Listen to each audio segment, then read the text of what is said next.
Welcome, everybody, to the CrossFire podcast. We're a little late, but that was because we were having a pregame show, and you guys didn't know we were having a kegger. That being said, it is Friday night. We've got a lot of news. Some stuff broke today, yesterday. We're going to get through it. Let me go through the introductions first. We know we have record-breaking times on this. Let me start with the one, the only, oh no, he couldn't make it, but we got something better for you guys. The one and only Johnny Podcast tonight. Johnny, welcome to the show. Hey, I'm popping my collar as we speak. We all know that everybody here is here to see me and me Johnny alone. We got a lot of other people here. I can't wait to get into Boomstick later. What a prediction, right, Boomstick? I can't wait to play. It's still not September. Shadow of the Tomb Raider. In Game Pass, day and date, Johnny Podcast. No, that's not happening. It's not happening. All right, never mind. But I am glad to be here. The fans are obviously glad to be here. The Johnny-aholics here, right? Like, if you're a Johnny-aholic, man, get in there, donate some money to Mooch. He could use it. Absolutely. Give us some likes. We could use those. Yes. If I can use my fame, my absolute Please fame. do. I will. I'm telling you, when they create a Mount Rushmore of podcasters, my fat ass better be the first one on there. And I can guarantee that everybody's going to be up there just saying, man, what a great guy. What a fantastic podcaster, Johnny Podcast. But you know what I mean? Like, this is that's what I'm looking forward to, So it's very exciting. Let's get this thing started. There's a lot of little people on the panel that we can introduce. let's get to some of us small folks. If you don't mind. All right. Let me go to Crossfire's very own Paulie D. Xbox 448 Camps here. What's up, Xbox? Man, I'm a little nervous right now, man. We got such a huge celebrity on the panel. I know. Can I get the autograph after this? Oh no, that's all there, right? Money, but yes, you can have one. All right, I got the $25 in PayPal ready to send over to you. Damn right. That goes for everybody else too. 25 PayPal. Or we can just send it to Mooch. Everybody. No, good to have you, Xbox. That's a napkin one though. If you want one on like a piece of merchandise or a picture, then it's a lot more. But a napkin, sure. Lady Foxfire in the chat says Team Crappy. Unfortunately, Crap couldn't make it tonight, so we got Johnny Podcast to a bigger star to come in tonight. But I see him popping his collar like Shooter McGavin. I just do that. I swear. I just did the little shooter. Yeah, man. You know Johnny P pretty well, man. Let's go. Yeah, this is going to be great. And I've got Singular Bombastic, who has a different alias tonight, but nonetheless, how you doing tonight, Boom? Good, not bad. And I'm going to say this publicly now. If by some chance Tomb Raider does go into Game Pass in September, Johnny Podcast is going to apologize live on the air. I will. I will. Johnny Podcast will take time out of his to go on breakfast with Boom and apologize. But nice. You know what? The good news is Johnny Podcast ain't had to apologize yet. I don't see that shit happening. But hey, I'm rooting for you, kid. So good. I see you guys doing breakfast at Boom the same way I saw Kramer and Newman making sausage. There we go. All right, listen. The Johnny Podcast Effect. Let's go. Podcast Effect. Thank you, buddy. I appreciate that. And then I've got Alan Walsh from FullThrottle.com. Alan, welcome back to the show. And you are going to have a busy night tonight, buddy. But how you doing?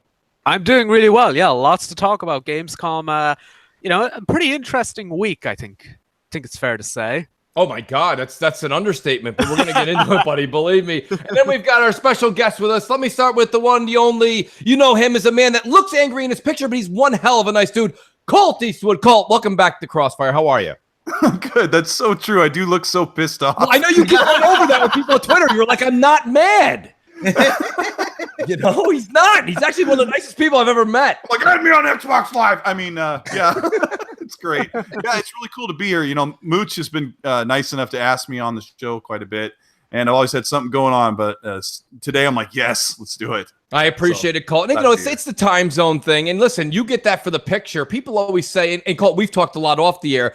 People who are just new to the channel or stop by, they're like, why is Mooch always screaming? I'm like, have you heard the show? This is the show. This is what we do. So it is what it is, but we'll go to our next. So Shady. I don't know if you even need an introduction, buddy.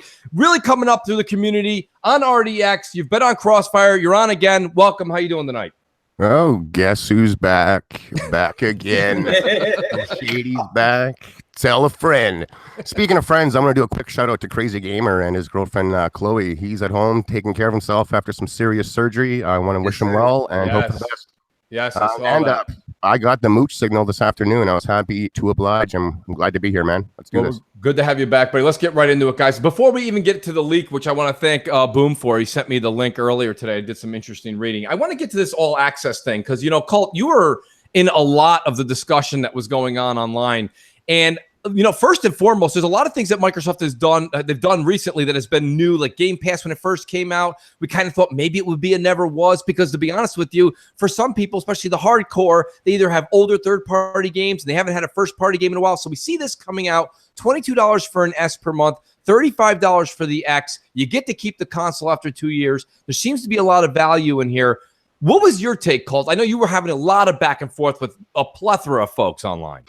Yeah, my take is the cool thing is after the end of the 2 years, it doesn't cost any more than buying it outright. And if you factor in, let me put it this: there's 150 games in Game Pass. A lot of us would say 50 or 100 of them may not be all that great. But if you factor in 50 of the Game Pass games out of 150, the 50 you get with gold throughout the year, you're going to save money. There's going to be a good handful of games you would have bought that'll make up for this service, that'll make it worthwhile to have Game Pass.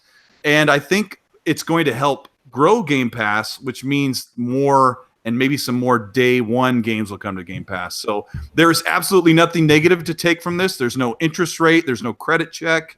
There's a lot to kind of explain as far as we can figure. You just take the console home. You'd put your debit card in and you just get started. And that's really all there is to it. But realistically, and I know, a good friend of yours and mine, Dealer, has made various comments. And a few weeks ago, if not last week, he said, listen, things like Vermintide 2 and Gears of War 4 was one that he just picked out of a hat. He's like, you can't go buy that game for $10. So realistically, the game itself for the month, it pays for itself. Now, Johnny Podcast, since I got you in here, I would like to get your comments on this. Is this something that you see is worthy for hardcore casuals and just the mass public? I think as long as this is just something that they're going to do in the U.S., I'm not sure it's going to have a big impact, but I do think that it's something that we could see maybe move the needle. What I find absolutely ludicrous is people saying that it's not actually something that's something that's bad. It's like, have these people have you ever bought a car? Right? You're not giving where most of us, unless you're Johnny Podcast, you don't give these people, $20,000, $30,000, $40,000, $50,000 up front. You're making payments, and then at the end, you own the damn thing. That's what this is all about. You're just paying a payment like you would if you had a credit card, like you would, like, has anybody leased a car? Has anybody bought a house? You don't, most of us don't pay for it all up front. Cell phone. Yeah, a cell phone. Like, everybody that's talking about how evil this is, I guess those are the ones that are flopping down $1,200 for an iPhone X and just going, yeah, let's do it. Which is nobody. Nobody's doing that when you can get it for whatever the price is monthly. Mooch, I'm sure you would know that better than me, being that you love Apple. But the way that they spin this, is absolutely ludicrous and asinine. Absolutely asinine. And they should really be ashamed of themselves for reaching. What a reach. Stretch Armstrong couldn't reach that far. I swear to God. These people should really look themselves in the mirror and give themselves a nice hearty slap in the face, because it is very, very, very annoying that they try to spin every single thing Xbox into some kind of negative. And this is definitely not negative. It's an option, and it's an option that Sony fanboys wish they had. That's the real crux of the whole thing. Sony fanboys wish they had the deals, the things going on that Xbox does. Yes, they don't like Xbox, but I can guarantee you that every Sony fanboy wants backwards compatibility. Every one of them wants something like Game Pass. Every one of them would love something like All Access. And if they're saying no, they're a damn liar. Let's hook them up to the lie detector test, and they're going to be wrong, and I'm going to be right. I thought you were going to say hook them up to the car battery, but all right. Lie detector test. We're good. The thought of Microsoft having to maybe send out some kind of Xbox repo goons to go and get the Xboxes from all these bums that can't pay $35 a month kind of makes me laugh, if that's going to happen. Or they just send a signal over the internet and your system self-destructs. Like, I know they're not in the business of doing that, so it's going to be interesting how they do approach the people that end up not paying their bills, because they do have the system sitting there, right? Well, see, the thing is, with that, they wouldn't come out with this type of thing unless they had, their procedures in order, unless they already knew what they were going to do for the people who don't pay. Now, hired goons. what Johnny podcast said about cell phones, that was really interesting to me, because me and Snaps, we just saw the new Note 9, and we're making payments on our S8 Plus in our phone bill, and we're looking to go in and possibly get the Note 9 and kind of defer the payment onto the phone bill as well. And it's something that majority of people with cell phones do, and if they can market this properly to the gaming community, this can be absolutely huge. A lot of times, Xbot, you're always dealing, okay, when you're dealing with monthly payments, okay, even your Visa or your MasterCard, you go and put something that's $100 on there, and they have a 5-10%, monthly addition to it and interest. You're paying more if you pay monthly than if you pay it all off. My point here is that when I actually did me and Crap saw the numbers come out, we just pulled our calculator out right away. We started figuring everything out. We're like, wow, you actually saved $20. Now, there are the haters that are saying, okay, there's the devaluation over the course of time. Well, that's where Microsoft says, okay, join now, take advantage of us because you're ahead. But yes, that is true. If you're actually going to make the 24-month installments, yes, by the time you get to the end, Microsoft is probably making a few extra bucks. But that's what it's all about. That's the same thing with your credit card that's in your pocket right now. So if you're saying this with anything, there's always interest. So in this case, it's not interest. In this case, it's the fact that, like, yes, an Xbox One X 18 months into it isn't $500. That's correct. It'll probably be like $450 or $400. So the person that is paying for it monthly may pay a slight bit more, but that's the luxury of having these small incremental payments and getting it all in one shot. And I think a lot of people don't get that. All I see here now, if you look out through like Xbox's history, they've always like innovated the industry. They've always innovated console gaming. You look at the party chat and where it's come from, when Xbox brought it out, online gaming, Xbox Live, stuff like that. To me, this is just another sign that Xbox has gone nowhere, and they're going to continue to push the envelope and innovate within the console gaming space. And I think this is a brilliant idea right now. Yeah, I'm gonna go ahead, Boom. Go. Something, if you don't mind. First and foremost, what really it shouldn't shock any of us. We all do content. We all check out Twitter on a daily basis, and there's that. And Cole talks about it all the time about this extremist, really just nasty group of usually PlayStation, left wingers, if you will, and. It's crazy that I've seen this. I've seen corporate slaves used. I've seen a ripoff. I've seen why waste your time? Xbox sucks. This is what this does is again a $500 console for us on the panel is something that we're used to because we are diehard gamers. We're in the business. The casual person who has been getting iPhones for 10 years is used to this kind of a pattern already. And it may incline them to say, well, something, I have a PlayStation and I always wanted to get an Xbox. I just couldn't afford to pay all of this up front. Right. $22 or $35 a month is nothing. You know what I'm saying? That's going out to dinner one night. Right. That's very well put, Boom. And that's the thing about it. Let me just say real quick, the Shy Guy 321-123. Holy crap. It's almost a phone number. I'm willing to buy $1,000 console if all I had to pay was $40 a month. Imagine an amazing Xbox with $1,000 worth of power in it. Shy Guy, I see where you're going with that. I think that maybe you may be a customer for that. There may be others. That's a tough push. Yeah. But my whole thing about it is that in addition to what Boom is saying is this is really to reach not just the customer that Boom was just talking about, but let's just stop and think about the upcoming holiday. Just stop and think about this, folks. We've talked about value 1,000 times. Let's talk about the family that doesn't have the $400 or the $500 for an X to go throw that down, plus the $120 for the year of Game Pass, plus the $60 down for Xbox Live, so he could play, so the kid could play with their friends. And my whole point being here is now for $35 plus shipping and handling.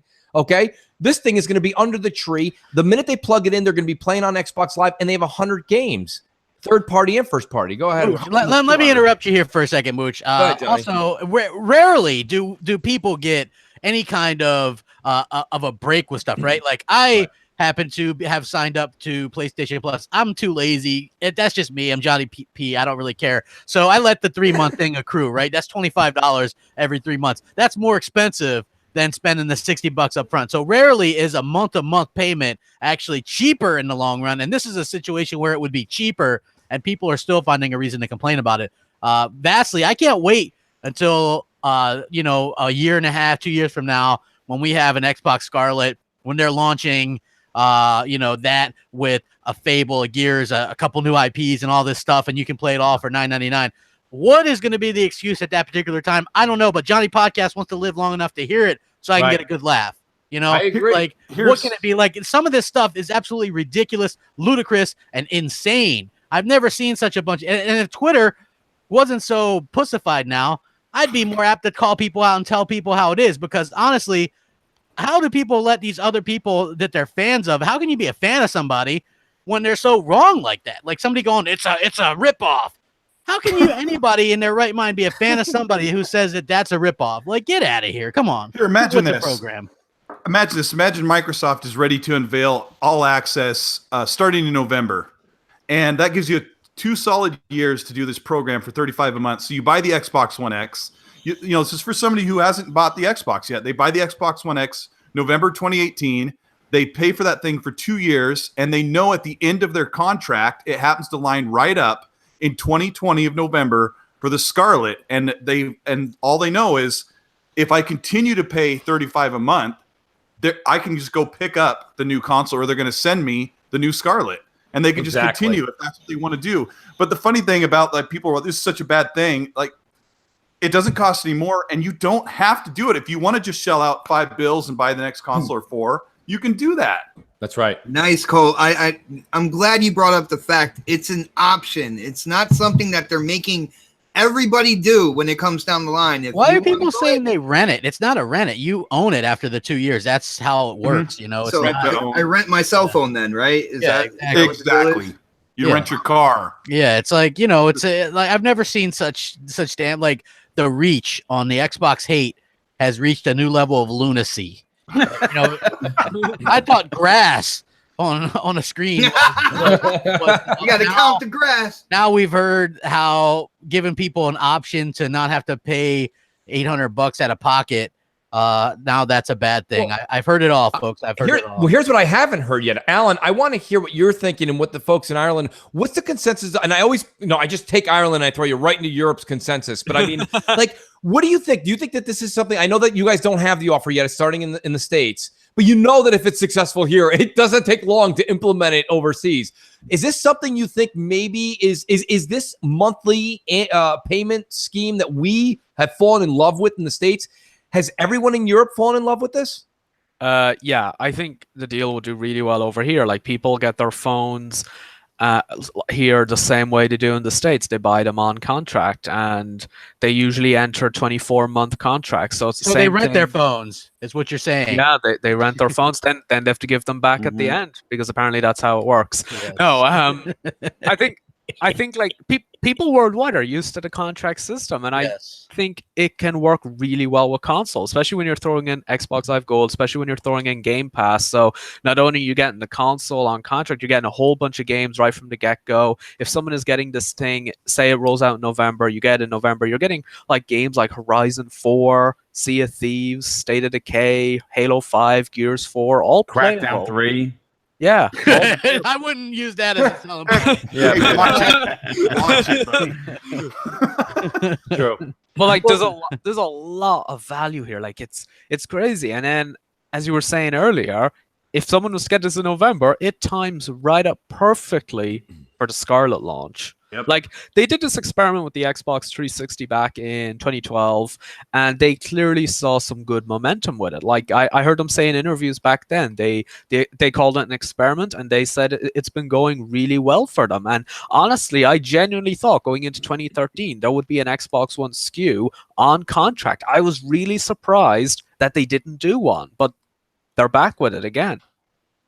I am going to say this. I like to add something, Mooch, if you don't mind, because UK Dazarus, a friend of everyone. We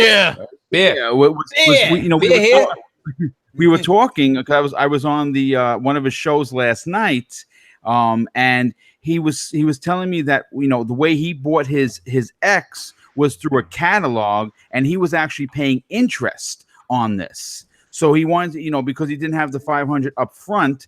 He did it like most people would do with a phone contract, except through the catalog that they have in England, there's an interest tacked on behind that.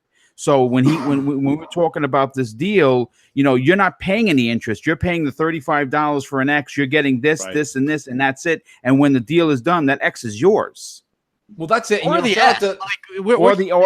Or the S. Yes. You could get an S for $22 a month. Hell, right. Most people, if you drink, you're spending that for one session. Or if you smoke, that a carton of cigarettes costs more than that. Well, that's more than Game Pass. Over $100. Crap. I mean, that's more than Game Pass and Xbox Live combined. That's here's what I'm wondering. That X deal. That's the bad deal right there. $35. That's mad-ass. That's badass. It is. What happens after 3 months if you say, let's say you either can't make the payment or you don't want to make the payment anymore? Can you return the item? You would just return it. Now with the 360, they bricked your console. Like, I think if you didn't pay, forced. But yeah, I think if you don't pay it, it goes to your credit and stuff. I think you would have to return it or something along those lines, because this is more of a credit based thing than as the other thing where it wasn't. Where if you didn't pay, they bricked your console when you tried to get online with it. So see, I have a different theory for that. I think that you'll take it home just like anything inside. There's no credit check. You just sign up like you do Xbox Live or Game Pass, and if there's a break in the payment, they cut off all access to apps or even physical games or digital games. And if you don't continue payment, they just send you to collection. But I think that's such a rare case that won't be a problem. It's like with phones. Like, is that a big deal with phones where people sign up for a phone? Exactly. Good point, Johnny. Yeah, exactly. It's not a big deal. Penalty. They'll have a bit of a penalty. Like, you got to pay $10 a month for each remaining month you owe of that contract. So I could see something similar. Like, in the end of the game, they want you to stay there. But if you can't afford it or you really don't want to, there's always ways out. Like, you're not signing on with blood, if you will. There's ways out of these. Yeah. Just imagine though, right? Say 1 million people sign up for this. That's 1 million people locked into Xbox Live and Game Pass for 2 years at least. Right. I mean, that's well, honestly, listen, I want to make a point. Here's something nobody said yet. Crap. And I've been thinking about, I actually written down for yesterday for MNC Evenings. I do want to put this out there. Nobody's going to see that if you say it on MNC. Right. That's why I say it for CrossFire. Yes. So here's my whole thing. Ready? So my point being is that I think it's a good inside joke, crap. But nonetheless, nobody watches. No. Right. By the way, tune into my channel on Thursday night. No, listen, here's the thing, folks. How do they get Game Pass to get something, to be something at the table when Phil sits down with these third-party companies and says, we are prominent, we have a lot of consumers. Yes, they're doing well right now. Yes, it's going up. But think about this. Now when you do this all access, you're forced to be in Game Pass. It's part of your deal. So you have to have it, right? So if all these people are doing it, guess what? Xbox Game Pass numbers go up. That doesn't mean that anyone maybe bought it on their own. It was just part of all access. Doesn't matter. It's all part of the user base. Yeah. Now Microsoft goes up to a third-party company and says, okay, again, not Grand Theft Auto. I get it. But you go up to the Metro Exoduses, okay? You go up to the future Tomb Raiders and you say, listen, I've got millions of people in Game Pass. We'll pay you X dollars every time someone clicks download. You want to be here. This is how Netflix grew their consumer base to be able to get a Marvel deal, to be able to get these types of folks to the table. Mooch, you got to be careful when you talk about that stuff, man, because you're sounding like you're going for the business model, and people out there, they don't want to talk about business, but that is absolutely right. The higher the active player base, the more they can put that chip out there. That's my point.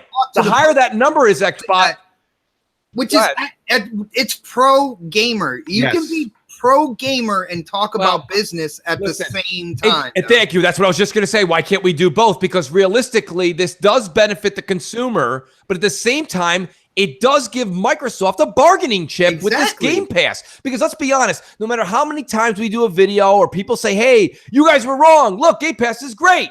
Well, you can say that all you want till you're blue in the face. The number is not going to stagger. It's not going to stagger until they get third party day and day. At least some of them. Some of them, not all of them, some of them. And the only way they can really have a chip at the table is to say we have a shit ton of users. So this all of a sudden, okay, you're getting Game Pass whether you like it or not. And let me tell you something. Even if you don't, you're still activating it because you paid for it. Yes. We all do that. It doesn't matter how you look at it.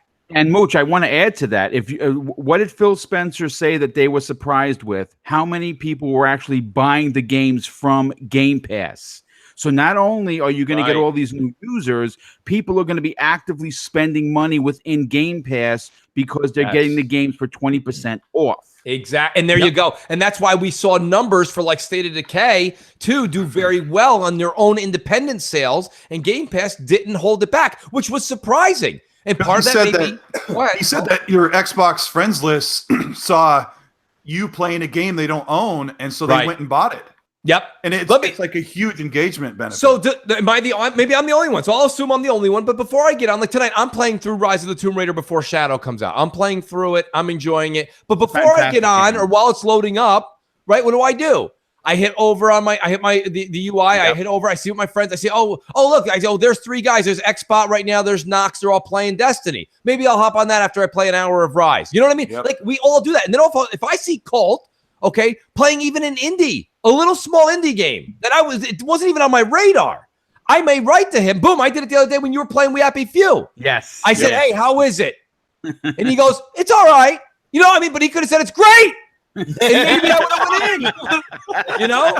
So Suicide Kings real quick says, just got here. Can't usually get to catch any of these live. So wanted to show my appreciation. Also, Johnny Podcast is here. Yes, he is Suicide King. Damn right. Yes. Only on Fridays at 7, though. Remember that. No, once in a while. Once in a blue moon. That's right. Yes, I could be here. You know what I mean? The fans demand it. And so I want to hear and do my thing. You know. Let me ask Johnny. Johnny, let me ask you. Since there's so much hullabaloo going on with the all access rumor, the other rumor that came out is that the Xbox Scarlett Cloud may be announced as early as next week. And Mooch is maybe coming around, but I want to get Johnny.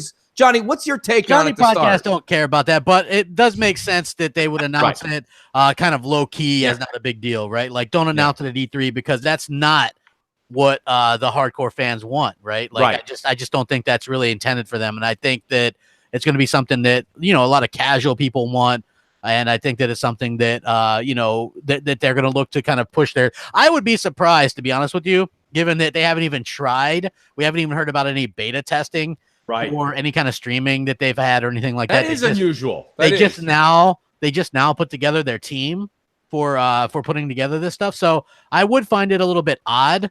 It's interesting. I'd be interesting to see how it goes. Obviously, it couldn't be something that I could use, but maybe some people will.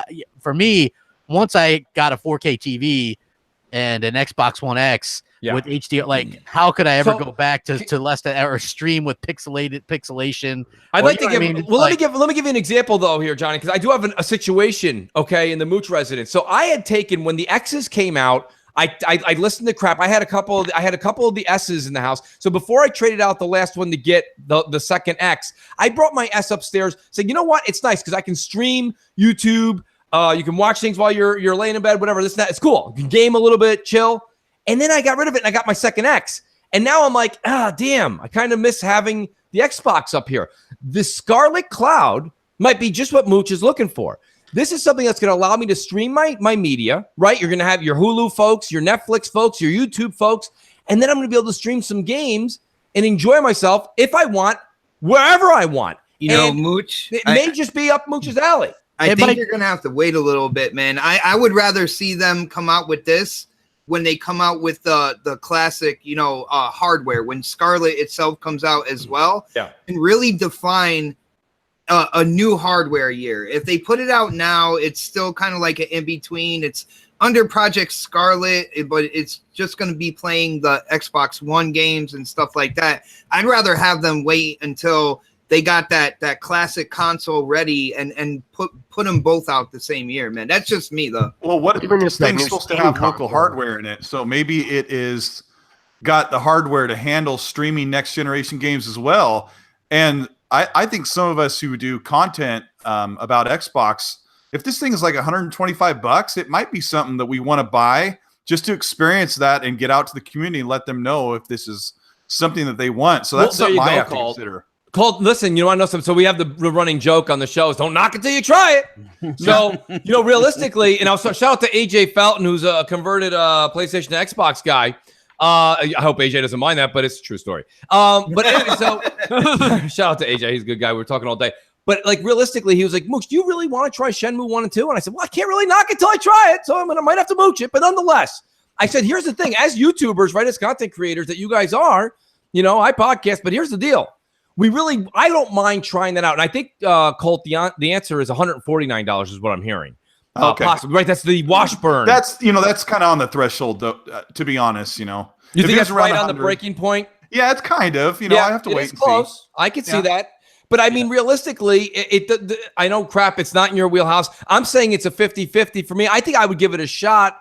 Boom, is this something you could see in your household, or it's a no-go? No, actually, it's something I actually can see because, I have only the One X. I don't have but you know what I used to do? I used to, when the S came out, I bought the white one. When the Gears of War came, I bought that one as well. That one went out in the main one, and the other one went in the bedroom. And I kind of rotated through them.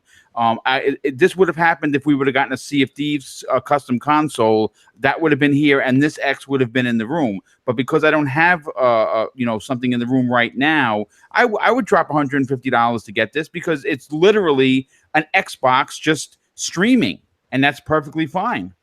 I don't have a problem with that. I know Xbox, you're a candidate for this, I would think. I mean, I think you'd dig it with all the kids. Oh yeah, well that's what I was thinking, but I was thinking that for when Project Scarlett as a whole comes out, get the kind of like streaming device, put it in the twins' room, because they are Tasmanian devils, and I feel a lot safer. You know what I'm saying, with just that little like $150 device there. But I'm looking at it as a gamer, and I'm looking at it, business wise, and I know. Right off the bat, it's like, yeah, no, put it out there. It's a streaming device. You got to get it out there in the wild and have people test it out. And I'm like, you're going to put it in a gray area category. Yeah. It's going to be that device that came out, in between the X and the new Scarlett. And I don't want it to kind of like fade into that grayness. I think they should launch it when they launch the classic hardware. But again, like I said, that's just my opinion and the way I think about things. Look at it this way too. I saw Salty in the chat, and he said this is not from a credible source. I would think with Gamescom just haven't happened. If it was, I mean, that's not why wouldn't you mention it there? You mentioned it at E3. Mention it at Gamescom. At least a little something, right? The same guy who said this is happening is the same guy who said that the Switch is going to be 4K next year. Like, come on, like you use a little bit of common sense. And if you're gonna, guess at things in the gaming industry, use common sense as well. It'll serve you well, because it makes zero sense for them to release a streaming device, Scarlett, in the next month or two. Like that would make absolutely zero sense. Absolutely none. Yeah, Johnny podcast is spot on. I'm on. Exactly. I feel the same way. That happens a lot, my friend. I don't see this happening anytime soon. In terms of consoles, what's happening this year for Xbox is the bundles they announced at Gamescom this week. That's what they're focused on this year.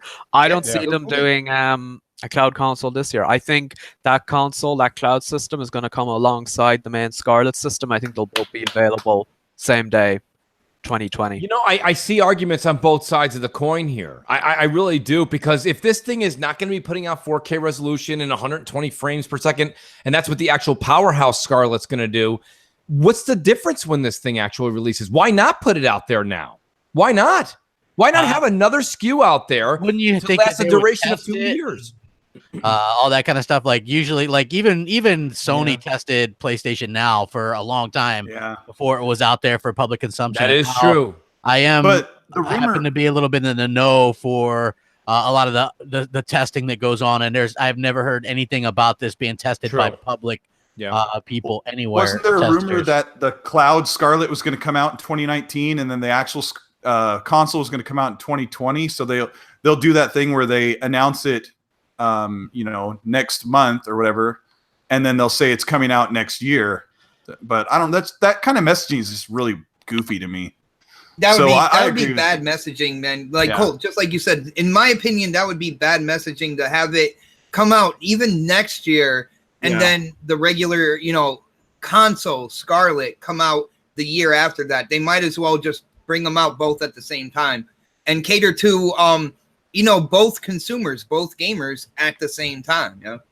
Here's something I want to shout out to Von Lamont. He did say this, and it's funny because, he makes a point here. Microsoft has had a tendency sometimes when they're doing their pressers to not do them like clearly, and they put their foot in their mouth sometimes. Now, they haven't had to make a big announcement. They did a good job with the X, but nonetheless, before that, we know what happened. Here's my question. Would it be confusing to the public? Because remember, we're paying attention to this Scarlett news now, and we've been paying attention since June, and we're going to be paying attention for the next 2 Junes. But the problem is But the mass public is not going to be paying attention and not know the difference between cloud-based Scarlett and Powerhouse Scarlett, except for price tags, and go, well, what's the difference? And you might go, well, they play the same games. This one looks a little better than the other one. This a lot better than this one. This one's a little faster than that one. And they're going to be like, what are you talking about? So Von Lamont makes a good point. If they decide to launch the Cloud Scarlett so close to the Powerhouse Scarlett, they're going to have to be very delicate with their press and their media. And we know that they're not very good at that. People know what streaming. People know what streaming is today, Mooch. I think that's all you have to say is this is a streaming box for $150, and this one is not. That's clear enough, Shady? I think that's pretty clear for a lot of people. People understand that you stream Netflix. You don't just download it, right? I know you can, but people don't. But somebody will think there are boxes out there to specifically stream Netflix, right? There's those little boxes they have for basically any smart TV will do it, anything like that. But people are aware that it's being streamed. Like they're not being confused on the matter that you need the internet for such a thing. So I think it'll be pretty clear when it comes time for the 2 boxes. I mean, just the big enough price gap between the 2 systems, I think will have people instantly going, "Why is there a difference?" And they'll figure it out. Well, the price gap, the size, I mean, you put both of that together, and it's just going to be common sense out there, man. To be really honest with you. Yeah, and like to be fair, you also have it today, like Xbox One S and Xbox One X. You know, that was the first step into having, you know, these 2 systems that are the same but aren't the same. And I think, you know, they're gonna even make it even clearer when it comes to next gen. Okay, so now I see where this is going. I see.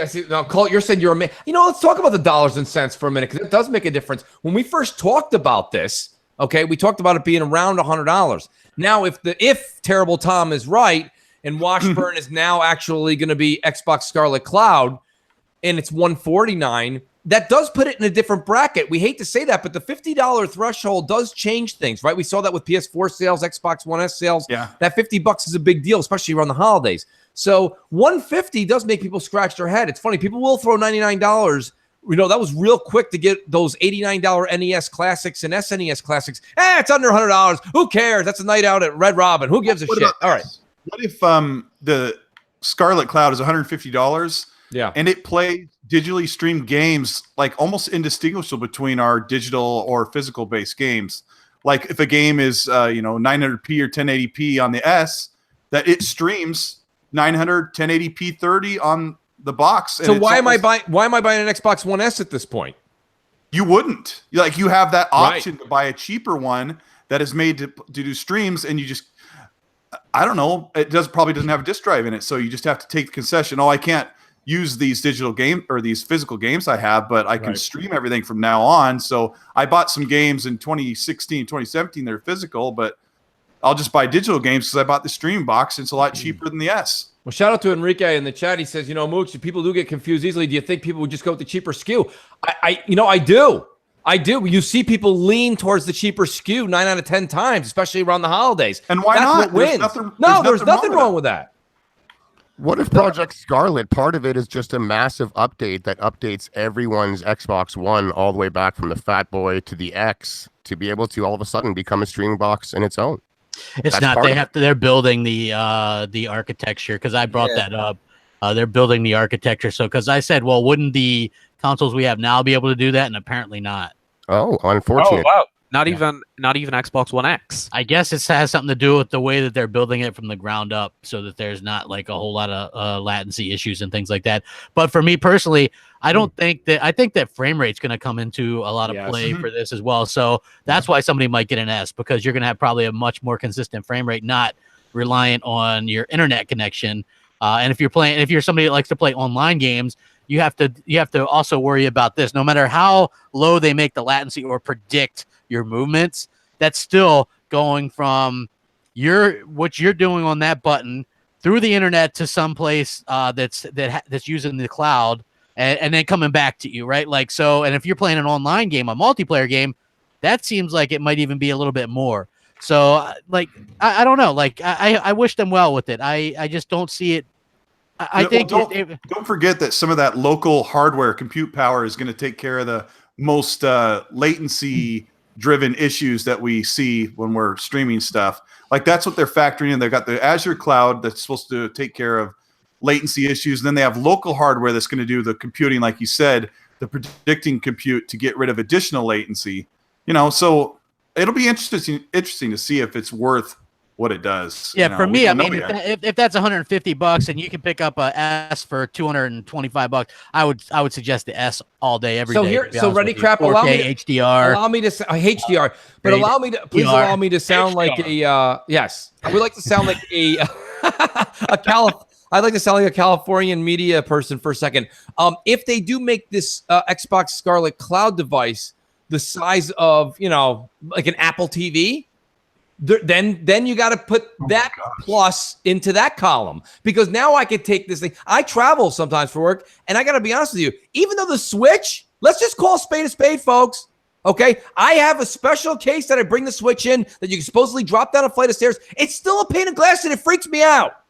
I wouldn't mind bringing something that's like a hockey puck, okay, or built like a hockey puck, and put that in that same sleeving, and then put that into a suitcase. And then hook that up to your hotel room and play some games and hang out. That, my friend, is extremely appealing to someone like myself, and it trumps the portability of the Switch for me. Not because of the games. All your big games, all your biggest games, that's exactly. a big deal. It is a big deal, and it's more robust, and you don't feel like it's so breakable. And I mean, all you got to take is that box or that hockey puck size item and a controller, and you're good. Yep. So I think that's something that I'm really looking forward to is the actual size of the unit, because that is something that is going to make a difference for people for portability. And I think that's the whole idea of streaming. I mean, they've got Play Anywhere though, right? Couldn't you just take your Surface technically or your laptop, and that's just as well? I've asked people, crap, that's not true. And Colt, correct me where I'm wrong here, or anybody else in the panel. Maybe Alan, you would know. You travel a lot too. But if you just have a regular Surface Go, you're not playing games on that. Yeah, no, you see, the problem at the moment is with Xbox Play Anywhere is that there is no cloud streaming yet. So when you're playing Forza 7 on a PC or a Surface, you're playing the full-fledged PC version, which means you need the hardware specs to run it. So this is the full 90 gigs. You have to download all the 4K assets, even though they will not run on a Surface. Yeah, like if you have a higher end Surface device, like the highest end Surface Pro or the Surface Book 2 with the GPU, that'll run Microsoft's games really well. But if you have something low end like Surface Go, which is like iPad pricing territory, it's not going to run those games. You might get Recore to run. You might get Lucky's Tale to run. And there you go, Mooch. Play Recore and Lucky's Tale, man. That's hysterical. I mean, myself, I just think that. but let's not forget that streaming. That streaming to any device or any Windows device, like a Windows Phone or Surface, is part of the plan that Microsoft talked about at E3. So that will be the case. If you have a Surface Go, you can stream that and play the game. Without having it locally installed in the hardware to run it. So that's another thing that's coming. So there's going to be a lot of stuff, and maybe they will announce something next month, and they're going to talk about in the coming years, we're going to have the streaming box, and we're going to be able to stream to different devices, tablets and phones and Surfaces and things like that, and even laptops. And maybe they want to give a full year for certain people to beta test it, like they did with other services. So it could be really interesting to hear this announcement. I thought that a possible rumor sometime leading up to this fall of a release had held water, but Crap's point really makes sense, is that they haven't even, my God, here I am sitting in Team Delta, and I haven't even gotten the Xbox avatars yet. So realistically speaking, I don't necessarily know if there's going to be a device launch. Then again, Crap, they have done this in the past where they'll make the announcement. Right? They'll make the announcement maybe in the next few weeks and say it's not coming for a while. And then you'll see immediately it goes into an alpha stage, because realistically, they have been testing this out. And also realistically, you don't really need that large of a group of people to test it out. Aren't they going after 2 billion? Aren't they going after 2 billion people? Yeah, because they're all going to go on the first Monday. Well, no, but don't you think that it's key importance to have this work right away? to avoid. Yes, but even in a beta and an alpha, they're not going to have 2 billion people. They're going to have 2 million people. They're going to announce it, though, is the thing. They're going to say, hey, we're going to do a public thing, and it's going to be, if this thing comes out and it doesn't work, it's DOA. It's not coming out. It's not. It's obviously not. I mean, it isn't. But you know what I mean. Right? They are riding such a great wave when it comes to Game Pass. All right, they got through kind of like where people are like no games and stuff like that. You see positive press coming down from E3. You see it from Gamescom going all the way through. They're not going to muddy all that crap with putting out a cloud device right now. Xbot, if you can dodge a wrench, you can dodge a ball. Try and dodge this wrench. Okay, I got something for you guys. What if all access ends up? What if the all access deal isn't the S and X, and the all access deal is actually an Xbox Scarlett Cloud? What if all access wasn't a console at all, but they gave you a dinosaur that plays games? Well, I don't know. I'm just saying. Just to be clear, the more substantiated leak that we've seen with all access both mentions the X and the S. So let's just not jump to conclusions here. I'm looking at their cloud services. Nice. They formed this team at March 15th of this year. I do not think that they've had enough time to put anything together of substantial, to release within the months. I mean, that would be the biggest stand. Like, they literally just put this guy in there, right? They just now put a dedicated team focusly on gaming cloud. His name is Chaudhry. He got put in Kareem Chaudhry. Put in charge of that in March, right? He's the guy that said it's a monster. Yes, he's the guy that said it's a monster. So this guy got put in charge of this new cloud thing in March. He's our top dog. Yes, and they're working on it. That dude's making bank. Yeah. Let me pay the bills real quick, Johnny, if you don't mind. I'm sorry. Y9 Power says Microsoft should do the same thing with the One X like they did with the S last holiday season. Do a surprise sale. People will go nuts. And then shout out to whatever $2, maybe Alan can do the conversion to $2. And is that the? I always think that's lira, but it's not in lira. That's actually the euro. Is that the European currency? Crazy gamer bitch who don't mess 33. What? Shout out to you. Well, it's $2 with euro on there. Anywho, back to what Crap was saying. Crap, I do think the fact that individual that you mentioned from Microsoft, the It's a Monster guy, is now in charge of this, makes me think that you can count on. Maybe you're right. Like I said, I don't care. That coming out this holiday is in the irrelevant category for Mooch. But I'm saying to you that with him being pushed to there in March, and they already had significant tests going on. We saw the articles out a while ago. They were testing it on laptops, how the streaming was unbelievable on certain games like Titanfall 2, etc. That this could be something that could be pushed out this year. Do they do it? I don't care, and maybe not. Listen, I don't care, but I mean, as if I'm an analyst and I have any kind of say in doing this kind of thing, because I've been talking about this stuff for years, I would say that why would they announce something that's going to, there's only 4 months left in this year. They're going to announce it in a month and then release it this year?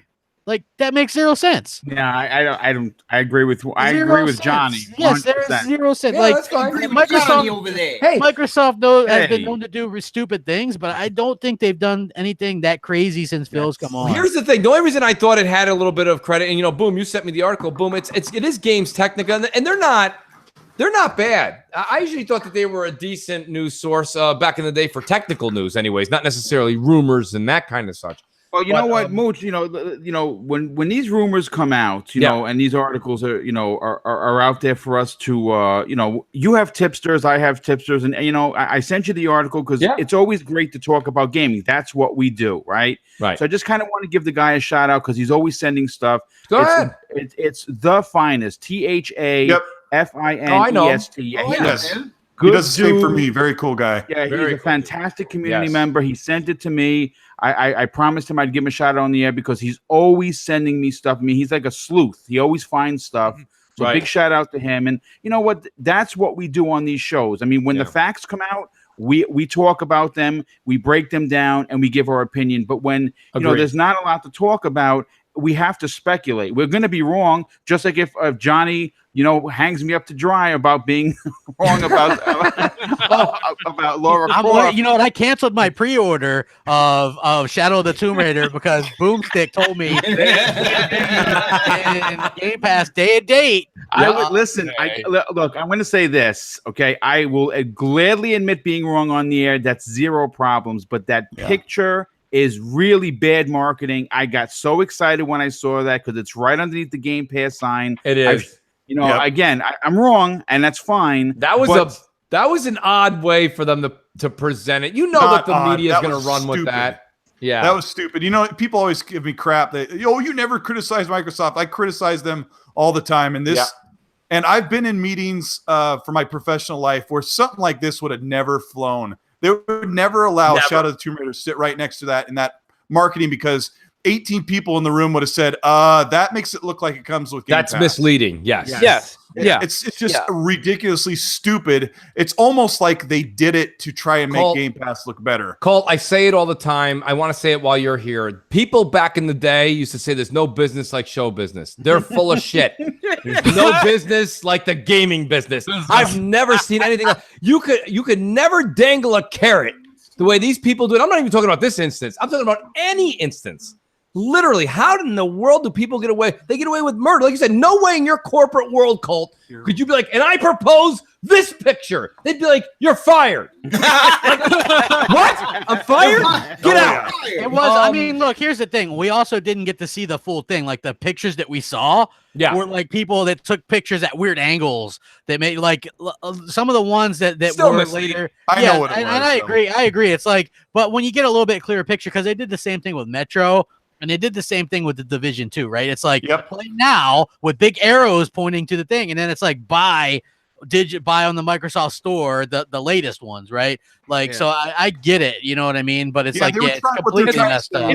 If they're trying to say, are you excited for Division 2? Well, Division 1 is in Game Pass, but that's not how you market stuff. And I do graphic design, and I know full well when I saw that, I'm like, that's a mistake. Yes. It's just bad. Yeah. Hey, I also want just going back to the Scarlett Cloud when Thurrott.com and Brad Sands reported it. They reported the cloud streaming and Xbox coming in 2020 as well. So yeah. Brad Sands he does have his ear to the ground. You're right, Crap. No, you're right. I just thought games, like I said, games technical. I thought they've had certain things in the past where they were held credible. Let me just pay the bills real quick here. Wow, I don't care says love all these podcasts. Thanks for the entertainment. Everyone is welcome to add me on Xbox Live. The gamer tag is same as my YouTube name, by the way. Love you, Boomstick. Ha ha. All right, there you go, boom. That is all yours. So listen, speaking of what they were saying earlier with getting butts in the seats, let's talk about Gamescom for a minute, folks. Because the one thing about Gamescom is after Gamescom, when you don't have the audience you have right now, I want to know how Inside Xbox is going to continue to get butts in the seats to watch this thing. But what do you guys think? Here's what I hope. I hope that they don't. If you don't, I'm tired of seeing people complain about it. If you think it's a shit show, stop watching and stop complaining. Let people watch it who are going to watch it, and then that be the end of it. I judge this Gamescom not as a Gamescom presser because it was not. It was, in fact, a Inside Xbox, which was probably the best Inside Xbox that they've done. Yes, that happened to take place during Gamescom, at Gamescom, right? That's all it was, nothing more. They showed off bundles. It maybe could have been a half hour shorter, but overall, informative, kind of fun, goofy. That's like saying you've looked your best, but you looked your best while you were at the gym. No shit. Yeah, I mean, hey, they didn't do a zombie room thing, so that's a plus right there. Last year they just did like 4 people on a couch with a plate of cookies in front of them. No Shannon Loftus. That's a plus 10 for me right there. Yes, that's amazing. Look, people can say that Microsoft aren't listening to the fan feedback. They probably hear loud and clear that people don't want to see her ass up there talking about Disney Adventures. You know, did you know they still talked about Disney Adventures? So did they? They did. They announced it's coming to Steam. They did. Oh yes, Which I thought was actually a really weird segment of the show. They announced 5 games were coming to Steam, and before they even said any of them, in my head I was going through their games, and I literally guessed the 5 games in my head they were going to announce for Steam before they even said them on the stream. They keep pushing that damn Recore game. Nobody wants it. Nobody. Yeah, what a wasted opportunity because I'll say such a good game. Could have been such a good game. I think Recore has a lot of potential. So do I. I enjoy playing it, and I think if you're going to push some older games, Recore is a game to push rather than some of the Disney and Rush games. The thing is, though, if they're also pushing Disney and Rush and bringing them to Steam, clearly they're seeing some momentum and sales around them. Like there has to be something there because they're not gonna. keep pushing this stuff if no one cares? That's the other thing that's as well. So because we don't get sales, the last couple bucks from it or something, Yeah, like because we don't get sales figures for a lot of this stuff, it's really hard to know. We can only kind of play the guessing game when it comes to that. Overall, though, the Gamescom Inside Xbox show, I thought it was okay. I was a bit disappointed, though, that the Horizon 4 segment at the end didn't show the Halo stuff that they were shown to press. Yeah. I brought that up. I'd rather be surprised. I brought that up. I was like, why are they showing what sounds like maybe the coolest thing at Gamescom to people behind closed doors? And not to the fans, you know what I mean? So yeah, they spoke about for Horizon 4 was their Team Adventure mode, which is great. But the thing is, they'd already spoke about Team Adventure on their Seasons live streams, like in July. So we already knew about it. They revealed a few extra details and whatnot. Yeah, that's fine, and that's great for your more hardcore fans. But I feel like Inside Xbox now really would have been the place to have talked about that Halo mission, especially when you had all that Halo Master Chief collection, all the Dame Busters arcade stuff. It's like it would have been perfect to have gone in there and shown that Halo mission. Like I made a tweet pretty much hinting towards, oh yeah, you could expect that Halo mission today because I genuinely thought they were going to show the Halo mission. Like I was really surprised. So wait, now maybe it's because I'm doing two things at once here, but the Halo mission you're describing is taking place in what game? Forza Horizon 4. So wait, but I thought Forza Horizon 4 was on that. So there's actually going to be an actual mission. Yes, it's I thought it was just thing. the Warthog again. No, it's gonna be a take on the Silent Cartographer. It's going to be on the beach. The first game. And Cortana's a voiceover. There's going to be pelicans and banshees Master Chief all around you. Yeah. So you're playing as Master Chief. Holy shit! Why wouldn't you show this? I don't want to see it. I want to see it when I play the game. I don't want to see it on a video. That's one of those things I'm excited about. To see it, play it. There's a lot of really cool stuff. So the thing actually I'll say about this is that this was always meant to be a surprise. They actually didn't intend to show this at Gamescom. This was meant to be a surprise for launch, but because it leaked a few weeks back and everyone pretty much covered it, I did a video too. They decided to just show it at Gamescom. Now, if you're a member of the public and you want to see this mission, they're going to be showing it on their Forza Monthly broadcast in September. So on Forza Monthly, they always do a big deep dive into the latest Forza Motorsport 7 update. So for September, they'll talk about the Forza 7 September update, but they'll also dive deep into the Halo mission as well. So you'll see. Now, Alan, I do want to ask you a question here, and shout out to Wow, I Don't Care. Says Fierce 5 more for you. Thanks for the entertainment, Mooch. Thank you, buddy. I truly appreciate that. But Alan, realistically, what the Forza stuff, there was a lot of news. You had a lot of pieces going out on Twitter the past couple of days. I got to be honest with you. You guys all know I'm not a Forza guy. Okay, so I don't blow any smoke up anywhere, and Alan knows this. But I am getting more and more antsy to play Forza Horizon 4. What was some of that stuff you were tweeting out yesterday that was in actually today? Yeah, so one of the things that they were kind of talking about on Inside Xbox is to kind of have this new team adventure mode in Horizon 4. So it's kind of like their online competitive-based mode. And the thing that's pretty cool about it is you and 5 other people, you all team up, you make a team. You can name that team, you can put a custom logo on it, and then you just go and compete online. And there's race events, and there's even an infection mode with zombies in quotes, that kind of thing. And it's pretty cool. And they've made a lot of team stuff, and they're doing a lot of online stuff. Like you've got the shared world with 72 players and all that. So they reiterate a lot of that stuff at Gamescom that they've been kind of talking about over the summer. And the other thing is Ford actually at Gamescom, they revealed a car there. Well, not really a car, a truck. They revealed a new Raptor there, and they're actually going to be debuting that vehicle in Forza Horizon 4. They kind of announced a little partnership thing there with Microsoft. So there were quite a few bits and pieces going on. The other big thing is the PC version of the game. Playground are saying they're going to allow you to dial up the settings beyond Ultra, whatever that means. Okay. Yeah. Whatever that means. So what does that mean, Colt? It just means that if you've got the power, if you've got a big enough PC, that you can whatever was considered ultra on Forza Horizon, they're going to have even more visual effects. That game is How can they do that if it's downgraded, guys? Come on.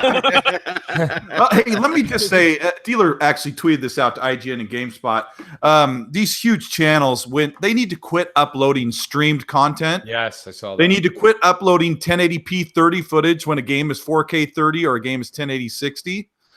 These channels like GameSpot review a game that is 60 frames, and they build this massive review of the game with hundreds of clips, and it takes them like 20 hours to make this, and they upload it at 30 frames per second. It's like, what? Come on, you guys. Yeah. And you cannot show a game like Forza Horizon 4 at Gamescom during a stream with like 10 bit rate when the game should be shown at like 50. Because when I was watching Gamescom, I was watching Forza Horizon, and the faster video is moving, the harder it is to get those pixels to be compressed and to stream through. What you'll end up seeing is you'll see no texture on the asphalt. It'll be all big, blocky, chunky mess.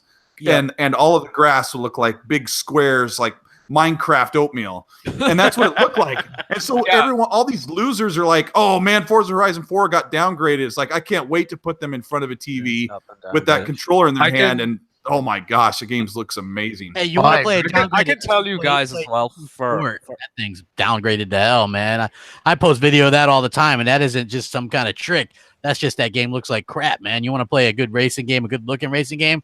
Play the Forza series. There's no doubt. Why people still brag on this series when it's the only one that's been consistent this entire generation? The only good racing series the entire generation, in my not so humble opinion, of course. Mm-hmm. But I mean, if you look at what these other racing games have done, Drive Club, shit. Well, Onrush is okay, but that's like an arcadey type of game. Right. Yeah. GT Sport, shit. That game didn't get half the stuff it should have gotten for being online only. No way to save it for a long time. Project Cars, shit.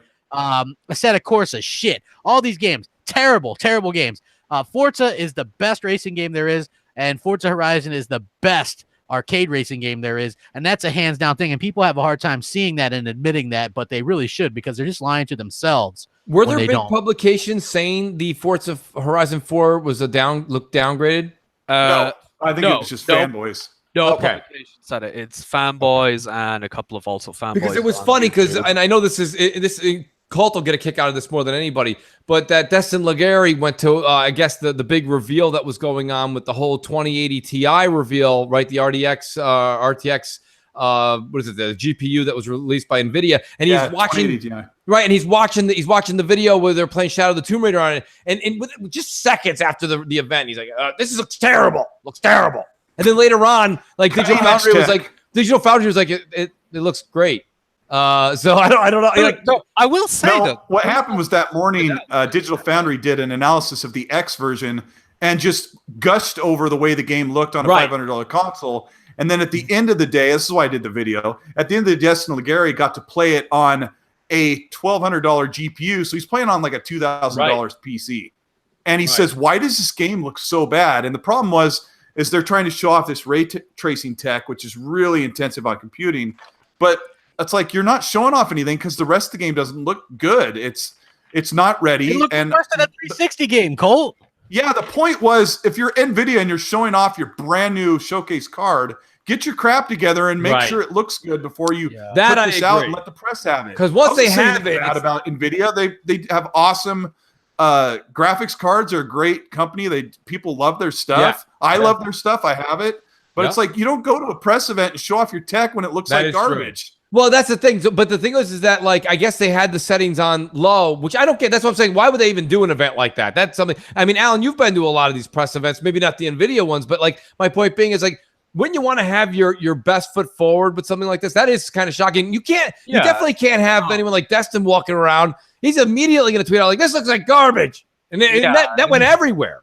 It's crazy. The thing is, like, I saw the tweet, I saw the screenshots. I'm like, they do not look good. Like, in comparison to like a base Xbox One. It's like, I zoomed in on them in my video, and it really triggered the PC guys. But they're really bad. It's like all this talk about PC Master Race and stuff. It's like, I bought a PC that cost me about 1,200 euros. I use it for work stuff. It can game really well, but I use it for work. But it's like, the graphics I can get out of my PC are nothing in comparison to what the One X is producing. You know what I mean? And it's like, I'm looking at this from like a $1,200 graphic card, and it's like, I'll stick with my One X. You know? It actually, it's not a bash on PC at all. It's actually the other way around. It's a testament to what the console, the X, can do with $500 worth of hardware. It's actually really impressive. Exactly. You are locked to 30 frames, but I like to remind people that these devs pare back to 30 because 60 is not consistent with the current GPU bottleneck. So you get a really impressive 30 frames, high resolution, high clarity gameplay. And people are enjoying it. People didn't have a problem playing 30 frames on Uncharted 4 and God of War, and those are like the best looking games this generation. Yeah, people need to calm down quite a bit. You gotta realize as well, like some games did jump from 30 to 60 when we switched to the Xbox One era. I think Halo is the big example. That went from 30 to 60 and also got a big graphical upgrade in the process. Yeah, Witcher 3 got pushed to 60 and Rise of the Tomb Raider. Yeah, it's good stuff. It's okay to be excited about it. Horizon 4 are going to be the first Horizon on console to run in 60. Yeah. And as for the guys on PC as well, they're actually building Horizon 4. Like their recommended spec is going to be based on 60 FPS instead of 30. So if you're on PC, you're also going to get a much better experience with Horizon 4 than you would have a Horizon 3. So, agreed. Technology is making its advancements. I think Gamescom had a couple other big events before we move on to our next subject. I do want to get you guys' opinion on this. I mean, Games Preview really got a good footprint with the mass public off of the PUBG era, right? Some of the other titles didn't really get that kind of credibility. But now we've got 2 games in, I believe there's Hunt that's going in there. Oh, yeah. Right? They have that. That's it. Which, I mean, I know you're literally drooling over this. Ever since they announced it, man, as soon as they announced that, I was like, you know what? This Gamescom inside Xbox went over my expectation. And there's DayZ going in just a few. There's Xbox. There it is. That train's never late. No, actually, that's me. Oh, that's not me. That's not me this time. That's all right. That's all right, Boom. That's all right. That's just your buddies coming over. You're having coffee. Listen. Right? It's all right. But no, nonetheless. But I'm a little more excited. Here I go with my zombie stuff again. So if you guys don't mind the zombie talk, I know Boom's ears perked up. But DayZ is coming to Game Preview, and Mooch is pumped. Yep. I mean, this is a big deal. Game Previews is really ending up to be a true like. I don't know how to put this, but like dollar in Microsoft's pocket. It is exclusive. It's a free way for Microsoft to get quote unquote launch exclusives. To be honest with you. Yep. So it's working out well for them. I think that it's great. It is because they aren't. Unlike what Steam allows, where everybody and your mother can post their game on there as a preview game, and it can be shitty. Microsoft makes sure that there's some quality controls. Only some of the better ones, and I've played some of the preview and they're decent. You know what I mean? They're not bad. You actually can help. Like I help with We Happy Few. I posted on their forums and stuff like, hey man, this survival side of stuff sucks. I was quite honest. I was like, you got something here. The setting, the ambiance, all this stuff. But the survival side of things suck, man. I don't want to have to be. And they got rid of it. They did. I mean, well, it's still there, but you don't even really much know. It's more like a health thing, so it's much more easier to kind of swallow that. But you get to help builds like PUBG. We're finally getting that launched. I'm excited about Hunt Showdown. Like I know nobody's even talking about this. How about Vigor? Right? Yeah. Like that's a decent game, right? And like nobody talks about these things. Why do we always talk about? I mean. People hyped up Knack 2, Oh, no, they didn't. Sure they did. They did. Believe me. It's on their list, Colt. You got to remember, I've been doing podcasts when Tropico 5 being exclusive on PlayStation 4 was in their list wars. There was, let me see, Godzilla was in the list wars. It was 100%. Somebody's talking to somebody. You better mute your mic during the Johnny segment. My talk. How dare you? During the Johnny segment. I don't know who's doing that, but come on, I demand the floor. I demand the floor. It's great. Let's go. There are people that have said, "Yeah, go ahead." No, go ahead, Coco. No, there's a lot of people that say that Game Preview on Xbox is anti-consumer. Because they're pushing out these games that aren't finished and having you pay for them. It's like, oh, geez. Just give it a rest already. It's another option. There's some restaurants in New York where the table is actually in the kitchen. People pay to sit in the kitchen. I'm not kidding you guys. So you're actually paying more money to watch your food. You're starving to death. They're dangling it in front of you. You can't eat it. Listen, this is something, right? This is America. If there's a way to make $1, they're going to do it. This is a situation where you're like, look at all of us right now. Look at all the, like everybody. I mean, my God, Twitter today, right? Even all the devs are doing it. They're like, 2 weeks till Spider-Man. Great. And I'm like, holy shit, everybody's saying it, right? I'm like, it's amazing. And like, they can't wait. They're dangling that carrot in front of you. There's a lot of people like, I wish I could get my hands on Spider-Man. I'd do anything. I don't even care if it's half done. Just give it to me. Let me play it now. This is the situation, right? This is the situation. Like, oh my God. It's true, Cole. This is a situation right now where you can go in, like myself personally, okay? We're very good friends with Predator. Predator knows a lot of people on the panel. Pred's been playing Hunt Showdown on PC for ages. Yep. And I wrote him a couple of times. I said, hey, we're going to play a little PUBG. You know what he said? Playing Hunt tonight. I'll catch you tomorrow. He said this game has really got his attention, and it still does. The fact that this is coming to Xbox really, really intrigues me. And I don't care that it's going to have right 30, and then you get the full game, you know, when it launches. So, I mean, it really is a great deal. And if you don't like it, you don't have to buy it. You know, like myself personally, I don't like sitting at the table that's in the kitchen. Options. I don't want to smell they're actually like cleaning dishes 2 seats away from you. Get out of here. But people pay extra for that. And if people want to pay extra for the options, I say go for it. Well, there's nothing devious here. They're right out in front telling people this is a preview game. It may not even get any better. It may not be finished. If you're not cool with it, don't buy it. I'm like, we can't sit here and just defend idiots all the time that can't read quote unquote the warnings. I mean, like they're really upfront with this stuff. Plus, I think it's a great thing. I am looking forward to this Hunt game. I was really hoping it was coming to consoles, and this is perfect. You got your. Let me say, I want to welcome Baby D61392 to the show. He goes, Mooch, you need to relax. This is how Mooch speaks, Baby D. Welcome to the show. Yeah. We're having fun. We're having a good time, as you can tell. No, but I mean that's the whole thing, Shady, is you're not being forced to. And the fact of the matter is they put that big slap right on the front of the game. They did it with PUBG. This game could get better, could get worse, may never come out. That's a you problem. That'll be $30. And it always gets better. It never gets worse, but you know. You pay PUBG maybe was never great. Hey, can Johnny P get 200 likes? God damn it. We got some people here and 145 likes. Man, I know this is Mooch's channel, not mine. Right. It's true. Let's see if we can't get this up to 200 at least. Come on. Yeah, at least get me to 200. God, man. And hit the subscribe button since it's so close to where you're about to hit that little thumb. If you're hitting the subscribe button, you might as well hit the bell so you get notified of the content at least, right? You put them close enough to each other. They do, you think, but I mean that is an extra bit of work, Mooch. Speaking of putting things close to each other that aren't working out, let's talk about Battlefield 5 and their release date. Oh my God! All right, thanks for that segue. I appreciate it. I love that one. Yeah. Well, Battlefield 5 is look. I thought it was going to be a disaster for multiple reasons. First of all, nobody likes to die by getting crushed by a crop duster. First of all. Second of all, okay, Battlefield 5 looks just like Battlefield 1 if you're wearing a Pirates patch. It's the same game. It's DLC, for God's sake. I'm not going to call myself a history buff, but the differences between World War I and World War II as far as the actual technical prowess of the countries was not very great. It's huge. It's not. It was huge. No, it's not for video games anyways. Where's the wall running? Does this one have wall running in World War II? No, this one's just short of wall running. Jetpacks, man, jetpacks. I need wall running and jetpacks in World War II. I think the game that looks more similar to the previous one than Battlefield 5-1 is Black Ops 4-3.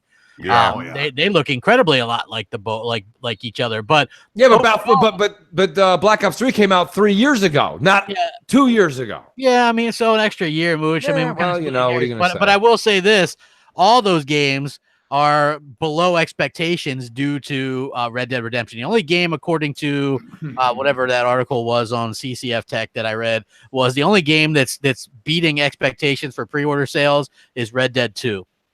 So, you know, I think that's just how it is. You know, Red Dead 2 is going to dominate. Red Dead 2 is going to dominate. and I'm not buying it. Yes, you are. Stop. Yes, you are. Everyone on this panel is buying. Don't be a fraud. I already got a pre-order. Everybody's buying that game. I run can't up the deal with You Cowboys, are man. buying the game. Of course he Xbox. is. Of course he is. Yeah, Is Johnny Podcast going to buy me? Johnny a game? Johnny Podcast. Well, maybe. I don't know. Xbot, if you were playing Gang Beasts, you're going to play Red Dead 2, okay? Gang Beasts. See, the thing about Gang Beasts is cowboy hats are optional. They are optional. Well, who knows? Maybe you can wear something else. Listen, I really think that Battlefield 5 I think they're in a crisis situation. Let me put it this way to you guys. And I know you guys are all like bad. Everyone likes to be a Battlefield 5 fan. It's crisis because it was climbing up. It was doing well. Battlefield 1 came through. People really dug it. Battlefield 4 left a bad taste in everybody's mouth because remember, it came out, it was pretty broken. Took a while for them to fix it. So Battlefield was kind of down, and then they came out with that. What was that Cops and Robbers one that came out in between? Hardline, which wasn't very good, didn't do very well. I liked Hardline, to be honest with you. That's great, Johnny, but the rest of us didn't. And then all of a sudden, Johnny Podcast has stellar taste. That's true. That is true. But I mean, now Battlefield 1 comes out, it goes up, it gets the crowd kind of pumped. Like, yeah, that's right. Battlefield is all that. It is. I told you it was. And now here you go again. Battlefield 5 goes right back into their rut. And it's like, I think it's just going to go blah. And I think Battlefield, you guys can all make fun of Call of Duty all you want. And somebody in the chat, I didn't see his name, but he said, you can say the same thing about Black Ops 4. Like Ben Thomas said, same thing that Crap said. The difference is, though, it's not just year gap. Okay. Black Ops 4, yes, is pretty much a reskin of Black Ops 3. Granted.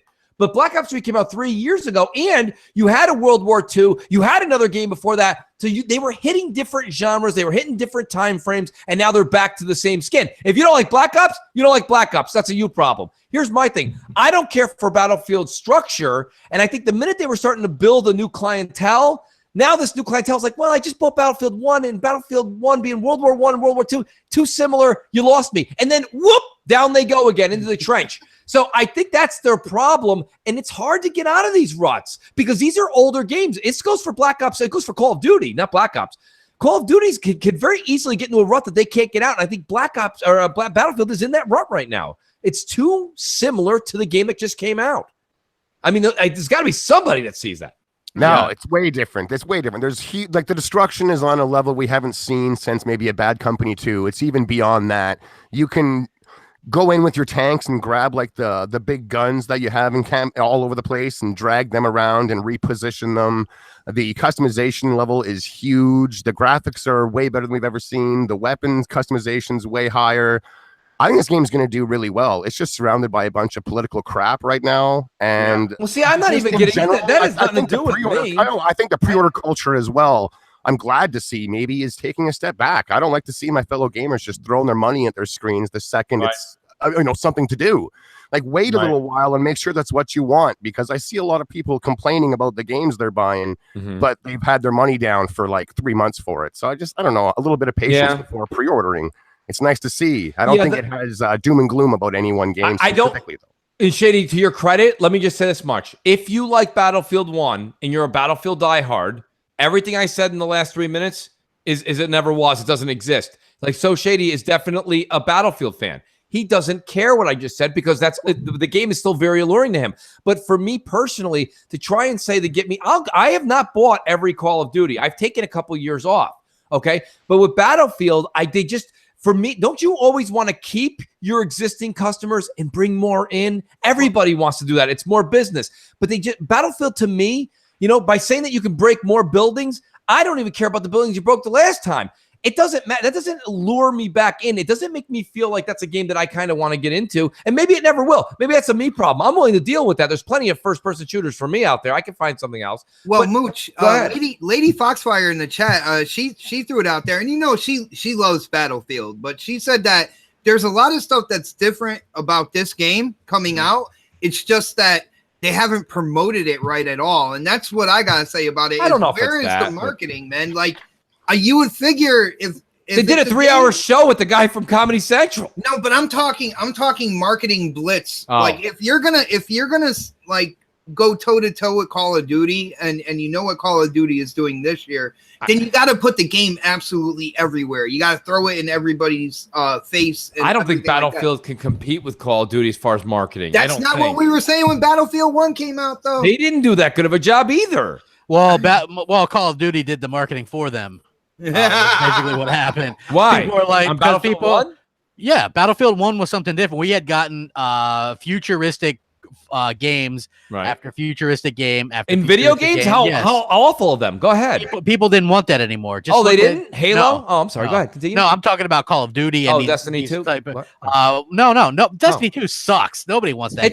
Nobody's playing that except for these zillions of people in Forsaken. Go ahead. My point is that everybody makes fun of Call of Duty for doing these futuristic things. It's the world of video games. I don't see where that holds any water. If I was running the marketing department for Battlefield, I'd be pimping out the fact that we got campaigns and Call of Duty. Agreed. That actually Call of Duty Black Ops 4 looks worse than Black Ops 3. Agreed. Graphically, they've downgraded from 6-player maps, 6-player teams to 5. Yes. They've got superpowers. Well, we've been saying that Mooch and Crap should be doing a lot of marketing for folks. Yeah, you don't want your marketing to be nothing but mentioning another game, right? Well, I would. Look how well it worked for Sega. Back in the day, man, I would be doing that all the time, man. As long as you probably get sued nowadays, but I would bring it up. Hey, you wouldn't even have to say it. You just say those other guys are bringing you more they're bringing the Avengers to the forefront, trying to say it's a war game. It's not. There's not even a campaign. They're so lazy, Yeah. Get out of here. Well, I mean, here's the thing, though. Listen, everyone is given great opinions. Okay, actually, Boom. I want to hear your Boom. What's your opinion on Battlefield? Well, of course, John. Yes. Well, my opinion is this: if you enjoy, there's a certain group of people that just love everything Battlefield, whether it's current, whether it's modern, whether it's World War I or World War II. I happen to really like the Conquest. Yeah.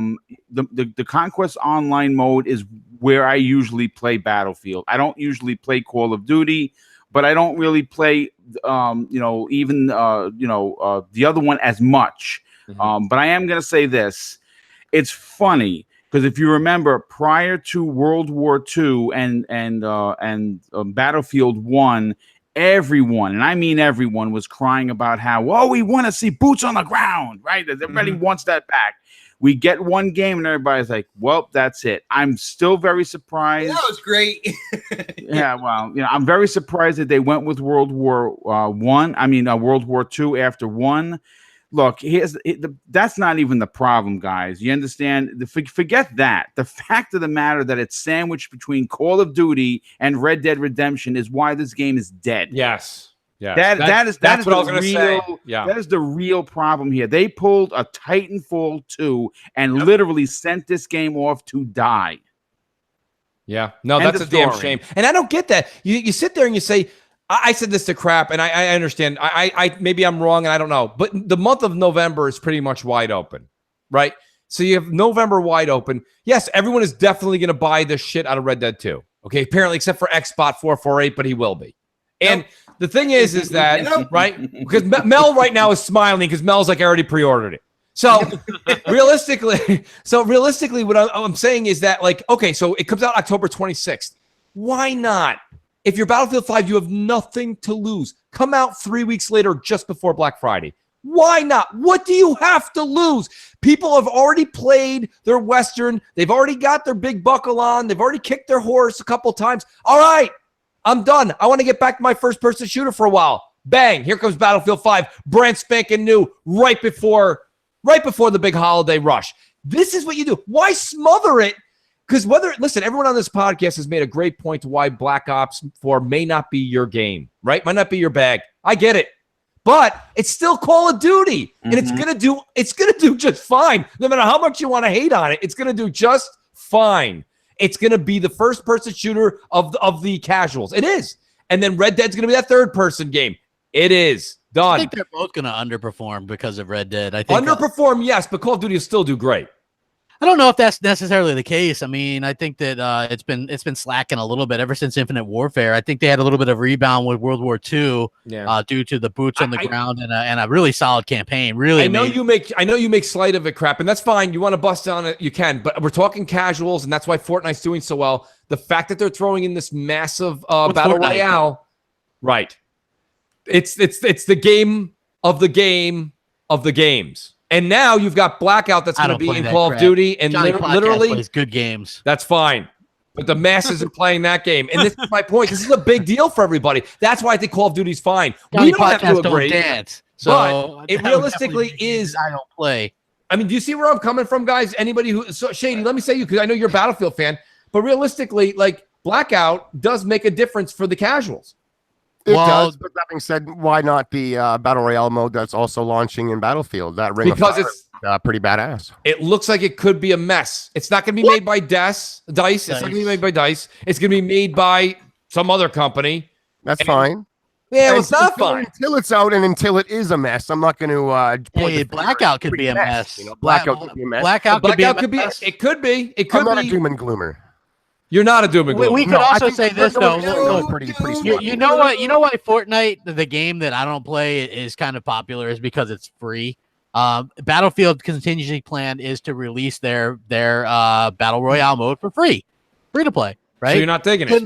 Couldn't that be something that really helps that pick up some well, you got to buy the game. So you know what else helps Fortnite? They're standalone thing. A standalone game. How would that help the game though? Because people, they're going to get people on there playing it, just like people play Fortnite. Like people aren't playing. So wait, so you're saying you don't have to play? You don't have to buy Battlefield 5. You're just going to get the Ring of Fire thing. Whatever their thing. That's their contingency plan, according to what we read yesterday. So I open up a restaurant and it sucks. And I'm like, if you go buy hot dog over there, it's on me. What does that do for my restaurant? How many people, Mooch, your argument's bunk because I just gave you the perfect explanation. How many people were playing Fortnite before Fortnite is Fortnite. Fortnite's free. Their money is being spent in Fortnite on skins and gliders. Skins and shit in this Battlefield game? But that has nothing to do with Battlefield 5. Battlefield 5 can still be a failure. It's going to be the free. It's not even made by DICE. Matter. Well, are we talking about games? And we're talking about like the game you just had So Shady have his right hand in the air and the other one on the Bible. Tell me how much he loves Battlefield 5. It doesn't matter. Like it's the same. They're going to take the same exact approach that Epic Games did. Okay, that's fine. So Ring of Fire might be a financial success, but Battlefield 5 is still going to blow. I mean, that's what I'm trying to say. How's it going to?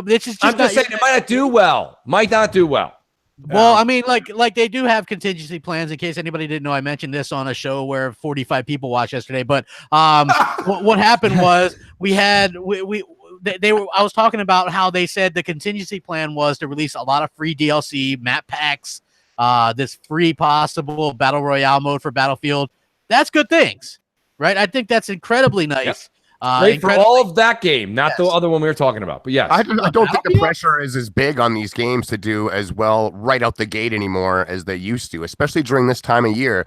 It may not launch the biggest, but there's a lot of sales during that time of year that a lot of people could pick it up. EA Access is there for the Xbox fans that have it and use it. There's 10 free hours for them to try it there. I mean, if the Ring of Fire does go free, that does bring a lot of eyes onto a product that is available to them. They may have written off. So Red Dead is rumored to have some sort of battle royale, right? It could. I think battle royale is a new mode. And now this ring mode is going to make it's not going to make it. To me, it gets lost in the shuffle as well. It's the free part that's going to get people to come and look. Not necessarily the mode, but because it's free and you end up playing it, and if you enjoy it, you may be willing to end up picking up the game. Yeah, I mean, free always beats not free coming from a Mooch. I hear you. Listen, I understand that, but I'm just saying to you that, like, realistically, that's fine. You guys made a great case for the Ring of Fire, and everything we said prior about Battlefield 5, that doesn't really help them at all as far as that game. I still think Battlefield 5 suffers. Maybe it's because of the date of release or the fact that it's so similar to 1, but that being said, I do want to talk about MPD real quick because this show's going by really quick. Nintendo Switch wins again, and I think that's it's a very odd thing. And I the reason I think it's odd is just because here we are, folks, right? We're only, 5 years into this generation. We're going into it, and we had Grassgate not that long ago. You guys, don't forget about Grassgate. Remember when GTA 5 came out, there was more grass on the PlayStation 4 than the Xbox One. And that was a reason to buy GTA on the PlayStation. Now you've got 720p games, 16-bit looking games on the Switch at 720p, and it doesn't matter. It's great. It is great. And I'm wondering what happened in the past 5 years? Has everybody just maybe everyone's vision's going bad. Is that something that we didn't know? It came out that Nintendo, the Switch is looked at as the secondary console. That's all that is. People are picking it up as their secondary console. It's a handheld. They can use it as a handheld as well. Either way, I use mine as a console, but nobody. Very few aside from the hardcore Nintendo fanboy, and even then, they're probably playing other stuff. Because how could you just play a Switch and be content? Like, you're not going to play your Call of Duty, you're not going to play your Madden, you're not going to play your Halo, you're not going to play your, you know what I mean? So it's a secondary console. It's doing well. Good for them. You know, they print money. Not only do they print money, but they print money by kind of being anti-consumer, right? Like, they sell. I'm looking over here. I got a NES Classic, a SNES Classic. Those games should all be on an eShop right now. I should be able to buy those and be able to play those there. The fact that I can't, they don't even have a Netflix app. But people are incredibly lenient on Nintendo. They're lenient on Sony as well. And it's all good. Like that thing has like next to no games. Like it's so bad that Octopath Traveler is number 1 on the NPD. Now I'm not saying that's a bad game. No, it's a great game. It's a great game, but it's a 16-bit JRPG that looks like it was on the Super Nintendo. That's the part that just blows my mind, guys. And I really want to get the panel's take on this. Like, first of all, I can't wait to play Octopath Traveler. I think it is a very good game. It is fun to play. I play it, like 45 minutes before I go to bed or whatever. It's fun to do like that. Yeah, little quests and this and that. Like, it reminds me of the old Final Fantasy 2 and Final Fantasy 3 days. Exactly. But that's great. But I mean, realistically, we were getting into arguments 4 or 5 years ago. And we're like sitting there and we're like, wait a minute, I'm buying this over here. And have you seen the textures of grass on this thing? And it's so green. And now all of a sudden we're sitting there and we're like, it doesn't matter. How did we get that? It's the same generation. I mean, it really you know why it doesn't matter anymore? Because Xbox One X. That's why it doesn't matter anymore. This is true, Xbot. This is true. That is actually the correct answer, judges. Yes, correct. I also agree. Yes, that is correct. We'll accept that answer. I think that's right. I mean, what do you guys think? I mean, Colt, do you have a Switch? Nope. Do you plan on getting one? I have no desire to have one. Why is this? You're on the go? I don't like. No, I'm never on the go. I'm never on the go. I could tell you how about I don't really care for that type of game. I'd rather play the games that I play on Xbox or PS4. But in reality, when I'm not at home, I'm busy at work. I'm out and around, busy with family. Yeah. I couldn't have. It's bad enough if I'm on my phone when I'm out and around. I couldn't be on a Switch. Yeah. It is funny. I would never play mine in public either. Don't worry. Yeah, the gaming media does a really good job of, like, whenever they're doing like a show or a 5-minute segment, they're like, well, I was going to get a latte and I decided I just pull out my Switch while I was in this long line. And I'm like, what? Who does that? Right? At 5 minutes, and you're going to get an Octopath Traveler, you won't get past the opening credits.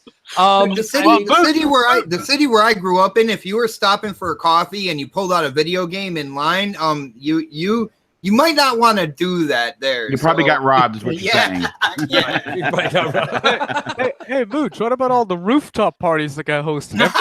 Come on. Man. New York State rooftop parties with the Switches. Listen, we're all into that, man. That's what it's all about, man. When I host my rooftop parties, everybody brings their Switch. And maybe it's because in New York we have like 95,000 floors, and the rooftop is scary for a lot of people here. And over in California, they only have like 2 or 3 floors. I don't know what's going on over there. Maybe Colt could fill us in. But realistically, over here, we're not doing rooftop parties. We're not playing while we're in line getting a sandwich. And I don't know. For some reason, I got to agree. I have the Switch. I've brought it on 2 trips now, and I'm not using it on trips. I'm really not. I'm using it as a console, like Crap says. It's always docked, and I'm always just playing it, and as it's docked, it's usually playing better performance. So I know Xbox not a big fan of it at all. Boom, you have a Switch? Yes, sir, I do. What are you enjoying the most on that? Believe it or not, I'm still enjoying Mario Odyssey. I can't blame you, even though you said the name wrong. You know what it is? I usually play it with my nephew. Like he's staying over this weekend. When he stays over, we have a blast. We play Mario Kart. Mario. Oh my God, Mario Kart. Mario bleeding. But yeah, we just really enjoy it for those things. I don't have Octopath Traveler. I really want to eventually get that.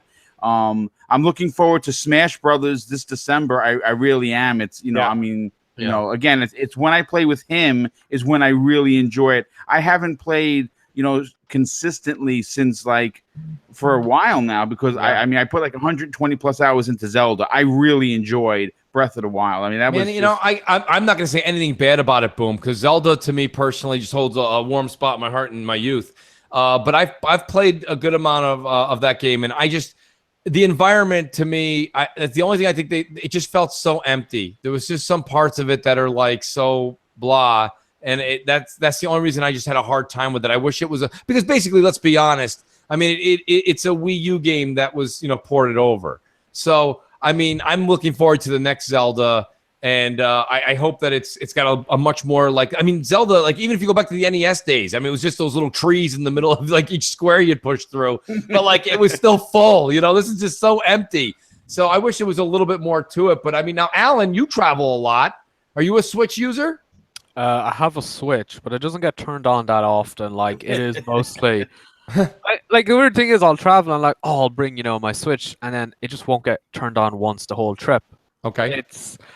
I don't know what it is. I think it's mainly because of the game lineup just isn't something I'm hugely into. Yeah. He's waiting for Metroid.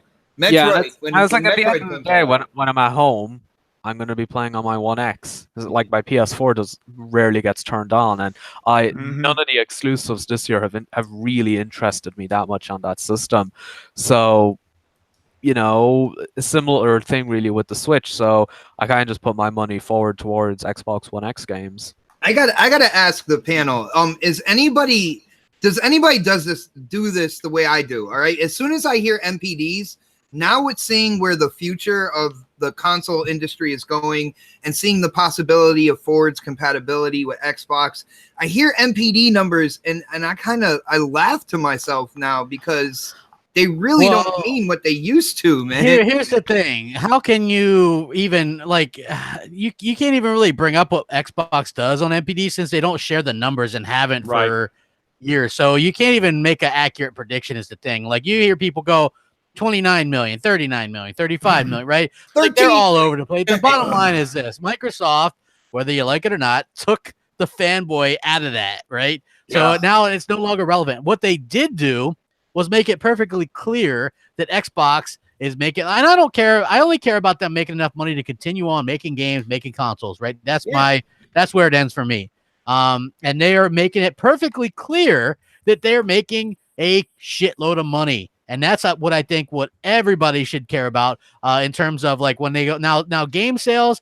I think those probably matter, but now with Game Pass, it's a little murkier, and we're going to see a lot of content. The fact that they're buying studios and they're going to put out this content and making these pledges to gamers, very important. And nobody should it's so passé nowadays. Like 5 years ago, I guess, but there is no technical console. I sit back and I laugh because the console industry as a whole, even with that handheld, from Nintendo. The 3DS, because I have multiple. It's 3DS. doing really well. It's doing incredibly well. And if it wasn't for... Hold on, let Johnny address somebody in the chat. He says a shitload of money for them, no games for you.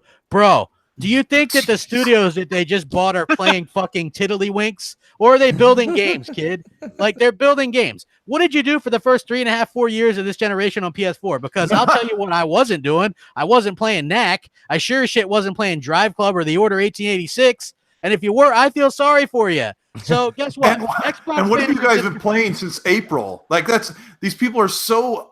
They're so hypocritical. My PlayStation's not even plugged in. Games. My PlayStation has been powered off since I finished God of War. Mine's unplugged. Will not turn back on. I've been trying to play Infamous Second Son. I'm trying to finish it. It's good really luck. It's a good sleeping pill. Well, I was really enjoying it till I got like that game. Yeah. I really like it, but I got to the third power and it's really starting to wear on me. Beautiful game, but most of us on PlayStation were playing multi-plats after April, and we're waiting that long wait. That's why we're all salivating for Spider-Man, because it's great. Yes, it is. I didn't know Tony the Tiger was here. Absolutely. Johnny P bought a Spider-Man suit. That's right. Have you ever seen a 300+ man in a I can't wait to see that on opening night. You, man. I'm going to pick up my copy in that suit, and I'm going to break it down, man, because it's great. And Johnny Podcast does great. I want to ask you guys, what is wrong with this gaming industry? We've had the entire summer where we've had basically, I know it's a chance to get through your backlog and things like that. Yeah. Like I'm going through my Rise of the Tomb Raider. You heard Colt just say he's playing with his second son there. Infamous, but my point being is like, I am super excited. I know that Xbot and Boom are about to jump out of their chair. I'm so excited that the Master Chief Collection is in 4K. Yeah, and I want to play through it. Oh, but it's coming out 3 days before Forsaken, and then you got the greatest game in the world coming out 6 days later, right? And then you've got Shadow coming out 7 days after that. And it's like, why wouldn't you give us the MCC collection in July? They weren't ready. When it comes to the Master Chief collection, though, it's not about like getting new gamers into it. And I know you would think like, oh yeah, well that's productive and everything like that. And new gamers will come to the Master Chief collection, but it's about correcting something with the traditional Halo gamers. And I think that's the big thing right there, because it's not, I like the 4K and everything like that, but the adjustments that they're going to be doing to the multiplayer, that's what I really want to go in and see. I want to see that, you can go in, pick Halo 3, and you can go in and play round after round of Halo 3 the way you would the original game. Even if you like Halo 4 multiplayer, all the way down the line. If they have fixed all that, then they're catering to a base of a huge number of gamers right there. And I think that's what they're trying to do right now. Well, that's true, Xbot. I'm a massive Halo fan, dare say on par with yourself. And those old multiplayer games, they don't mean a damn to me personally. I want the 4K glory, fast-loading, 4-player co-op campaigns with some of the best AI still to this day. Halo co-op is so much fun. I just don't know what to say. That it's an absolute blast, and I'm looking forward to going through all those campaigns again with anybody that wants to. Count me in, Shady. I will. Heck yeah. Halo is one of those games that I think a lot of us, me included, we dismiss it as we've all played Halo, and it was great. But every time I pick up that game, I remember why it is so great. Yes. I enjoy it every time. It's like I don't. It always surprises me. I replayed through ODST a couple months ago. I've never played through all of 1 and 3. I'm like halfway through both those. I've already done 2. Like I have a lot to do in that friggin' value where we got that game for $60 and it's got now 5 games in it. It's pretty amazing. No, I totally agree with you guys. Now, a couple other subjects real quick while we have a few minutes left here. CyberPunk 2077 is something they keep showing they showed it at Gamescom behind closed doors. They showed it at E3. They say that they've seen more progression in it, but a lot more people are starting to say that this game has really got next gen written all over it. But because next generation really kind of bleeds into this generation, right? There's this forward and backward compatibility thing, at least with Microsoft's end. Do we think that the CyberPunk game is going to be this generation or next? And what is it that you guys are reading that I'm also reading that you think is just this wow factor? There's people in the media saying, and Alan, maybe they're saying that this game is CD Projekt Red is holding back no punches. I mean, this thing has got everything, and it's got next generation mechanics and everything, things we haven't played yet in gaming. Yeah, I'm looking forward to it. I really got into The Witcher 3 when they dropped the Xbox One X enhanced updates. So I've been like, it's kind of only recently that I've really become quite a big fan of that studio, actually. So I'm really excited for this next game. I've kind of kept away from a lot of the previews and assets they've released so far because I do want to kind of go fresh into it. But what I have seen, it looks great. It really does look very unique, and I'm excited to play it. Nicole, you got to be excited through the nines. I mean, I know Witcher is one of your bigger games, and I mean, they pushed the envelope this generation. There's people, I mean, I know, Dealer's very vocal about it, but there's a lot of people that, and shame on actually, crap, we did an we said underrated. I don't think it's underrated. I think people are aware of it. Witcher 3 it's going to give this generation a run for the money with God of War and probably Red Dead 2 as game of the generation. Colt, what's your take on CyberPunk? Is your expectations above or below what you're hearing from the media? Well, apparently it's going to be pared down to run current, and then it'll be ramped up for next generation consoles. So it might be a cross-generation thing. Why are they showing this so much, though, Colt? I mean, if this is really... I don't know. I mean, it's got to be close. They got to have a lot done to be showing it, but the whole cyberpunk genre in first person, which has impressed everybody who had their doubts. I'm the same as Alan. I don't want to see too much of it, but I do want to see stuff. It's going to be amazing. And it's, we've seen a lot of games that we love that are derivative of each other, and we're happy with that because they're great games, but this may be something that just goes above and beyond what we've played, and it's something to truly get excited for. See, I'm excited for Cyberpunk because I didn't get into Witcher 3. Like, I have it. I played it for a little bit, and that world, it just doesn't grab me. But to get into like a cyberpunk futuristic Android type world, first person, and still get the quality like that a lot of people enjoyed with Witcher 3, that's what's got me excited. It's like the game Sunset Overdrive is like they took my thoughts, my random thoughts, and they made a game, right? And I'm thinking that environment with Cyberpunk is going to fit me a lot more than Witcher would. So I'm really excited for that. I think whenever it comes out, I think it's gonna be kind of like that cross-gen. You got to remember, it's not an exclusive, so it's up to CD Projekt Red what they want to do in terms of like the forwards, backwards compatibility. If they do that with Scarlett, but they could make one for this generation, and they can make one for the new set of hardware, and release them both. And let's be honest, people are going to buy them no matter what. Yeah. So if this is the case, are we thinking maybe 2019? I think so. I think so. I heard yesterday that it's done. Actually, it's playable front to back. Yes, that's what JB in the chat was just saying. Yeah. So that means it's more or less completed, and they just got to go through and fine tune some stuff. Maybe apply assets where they're needed, special effects. Just the post-production, basically. But it's more or less finished. So I think we're going to see this sucker maybe out next year. And we'll probably see a remake for next gen or an upgrade or something. I mean, that's kind of the way the industry's gone for the last 5 years, as it is. Well, they may not have to upgrade. Maybe I'll just, kind of like reprocess it and port it. It could. Everyone loves to resell versions to new people, except for Xbox, because they're customer, pro consumer there. That's right. No, I agree with you there. I mean, one thing I will say, and I'm not going to do it justice. Shout out to the Don, who I did book the Don, but when you book the Don, you got to book them like for Friday night. You got to book them like 3 weeks in advance. Yeah. Don was saying, and Colt, maybe you can fill in some of the blanks. But the way that developers are moving going forward now is they're making these games to be able to. They're scalable. So the games back in the day used to always be the lowest common denominator, right? And that's why a lot of times with PC ports, they'd have a problem. He says that's not the case anymore. Now they're making it and it probably has a lot to do with, the technology and the software and the universal Windows platform. A lot of different elements, right? The architecture all comes into it. Yeah. But now that they can scale it, a game like Cyberpunk comes out in 2019, looks amazing, right? On the X. But then all of a sudden the Scarlett comes out and it looks hard to believe better, much better. And it'll look great on your PCs too. So my point being is that like this is truly like a change where there's not going to be a generation gap anymore. You guys remember when we went from the 360 to where we are in this generation? Yeah. We had all the remakes and the remasters, and everybody was pissed off. Like we already played these games.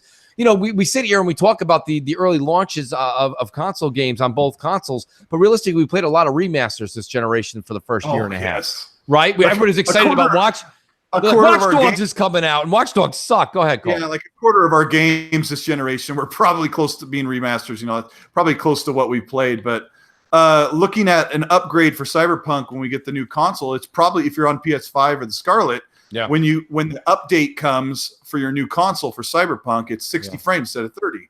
I mean, this is probably going to be the reality, and it's going to take games to the next level. It's really going to be something cool, and consoles are going to finally be up there like where PCs are used to being seen, to see games more than 60 frames. No, that's a great thing. And last but not least, we want to talk about this. I know we have a couple of big Assassin's Creed fans. Of course, the Mooch is not one of them, but I do want to hear your guys' opinion. Assassin's Creed after this year is supposedly taking a year off again and then coming back. So that's good. That's got to be good news for you. Should have done it this year too. I agree, Xbot. It has nothing to do with that. What happened was they have different studios working on it. And it just so happened this one was ready. What do you want them to do? Hold it back a year? Like, it doesn't make sense to do that. If it's ready, release it. And then when the next one's released, they're not going to do yearly ones, but if they're ready, they're going to release them, and I'm cool with that, man. They did them yearly for way too long, though. That was the problem. I liked them. I look forward to them every year, man. Like, to be honest with you, is like those and Call of Duties when they were good. This is going to be the first Call of Duty I'm not buying, by the way. So, I'm excited to play this new one. It looks damn good. And that's the thing. I took purchases into my own hands where I didn't. I bought probably every other or every maybe I waited even 3 years in certain cases with Call of Duty. I didn't after we got past like that 2012 era. I'd wait every 2 years because, like you say, the games were so similar. And with Assassin's Creed, when they did Unity, and then they did that other one there, and what was the Unity ended up being great. Yeah, it did. But the one that was after it, that was in England, that you also liked. Oh, I love that one. It was just they just changed the skin and off you went. They didn't. What was interesting about that was that was the first time that you have dual protagonists, right? You could switch out on the fly between the brother or the sister. It was really cool. But the problem was that was graphically downgraded from Unity, right? And they had like a lot of the same copycat enemies, and they kind of messed up the ending there where you needed a certain amount of burrows under your control. So even though I did like all the things, it took me forever to do all the little side stuff on one burrow. Is anybody else on the panel just about done with Assassin's Creed? I am. Hell no. Well, you don't even play it, Mooch. But yeah, I'm a super. Well, buddy, you always say that you can't play all 7,000 games that come out. Like, there has to be a game. I don't. That game to me is so repetitive. And on the second mission, you're already into like an absolute like you want to like slam your head against the wall. Mooch, I thought I was done. I thought I was done with Assassin's Creed, and I got Origins. I got really excited for Origins when Crackdown got delayed. For some reason, Assassin's Creed Origins like became appealing to me. Like all of a sudden, I noticed, and that's why I brought it up, Cole, because I know you were a big Assassin's Creed Origins fan. I put 60 hours into that game. I enjoyed every minute of it. Like the combat was fun. The bow and arrow combat's really good. It's the most gorgeous game. The AI is absolutely idiotic in it. Like they're all like getting you up next to the stairs. You climb up the stairs, and it takes like half an hour for one of them to climb after you. I mean, it's the same. And it's like scale up. Then you're the bird. You sightseeing. No, I don't think the AI was bad at all. Well, I played it for a few hours, and it was just like, it's more Assassin's Creed. Yeah. Well, they put this RPG element. All your gear has levels on it, and there's tiered enemies, and it just made it a better game. Well, here's my question then for all you guys. There's only half an Assassin's Creed game. So here's where I'm confused. Okay, so I'll buy the fact that if you like Assassin's Creed, you like Assassin's Creed. But everybody in the Assassin's Creed camp, okay, said that they didn't like the American Revolution one. I think it was Assassin's Creed 3. Three. Right? They didn't like everyone's like, I didn't like that one. Why? It was I didn't like it. It's around and you did the same thing. No. Like, here's the thing, right? When it comes to Assassin's Creed, there's different reasons to like or dislike the games. It's like everybody's different. For me, Connor was the least likable main character for that series, right? So that's probably my biggest reason. Ezio was the best. I love the Ezio trilogy. I bought the remaster of that and loved it. I bought the remaster of what was that one that came out? Rogue, yes, because I loved that on 360 because it was almost like a direct sequel to 4, which is probably my favorite one, going around as a pirate. That was absolutely fantastic. They changed it up, so it's like they're not exactly the same. Like 4 was so amazing, just living like I used to just not do stuff. I just got on the Flag. ship. I was almost done with Assassin's Creed back then too. Yeah, Black Flag was just a phenomenal game. Holy crap! Yeah, it was amazing, man, amazing. And it almost wasn't an Assassin's Creed like I think of Origin. I think of them as Black Flag and Origins as a half Assassin's Creed, but more like that was a pirate game, like no other pirate game. And Assassin's Creed Origins is like the coolest, like I don't know, Egyptian open world. I just feel that Assassin's Creed got away from that kind of. I really like the hardcore kind of stealth assassin. Yes. And I played one the most. I played the first one the most, and that's what Xbox talking about. Like that whole when you're going between the actual story of when you came out of it, sizing people up, seeing where they're going, and taking them out without anybody knowing. And I think they're going away from that, and that's what's getting me to not want these. Yeah, it's almost like a hitman now. I don't even know. You can choose to play any way you want. If you want to be a hack and slash maniac, you can. If you want to approach it like a hardcore stealth guy, you can. But the earlier Assassin's Creed, the levels were catered towards stealth. They were built towards stealth. They weren't built to just do whatever you wanted. And I think that's where it's losing some of its shine for me, because it's not built for that. It's built for you to do whatever you want. So they're not really catering. Whatever you stealth. want includes stealth is the point. That's whatever you want. I gotta be honest.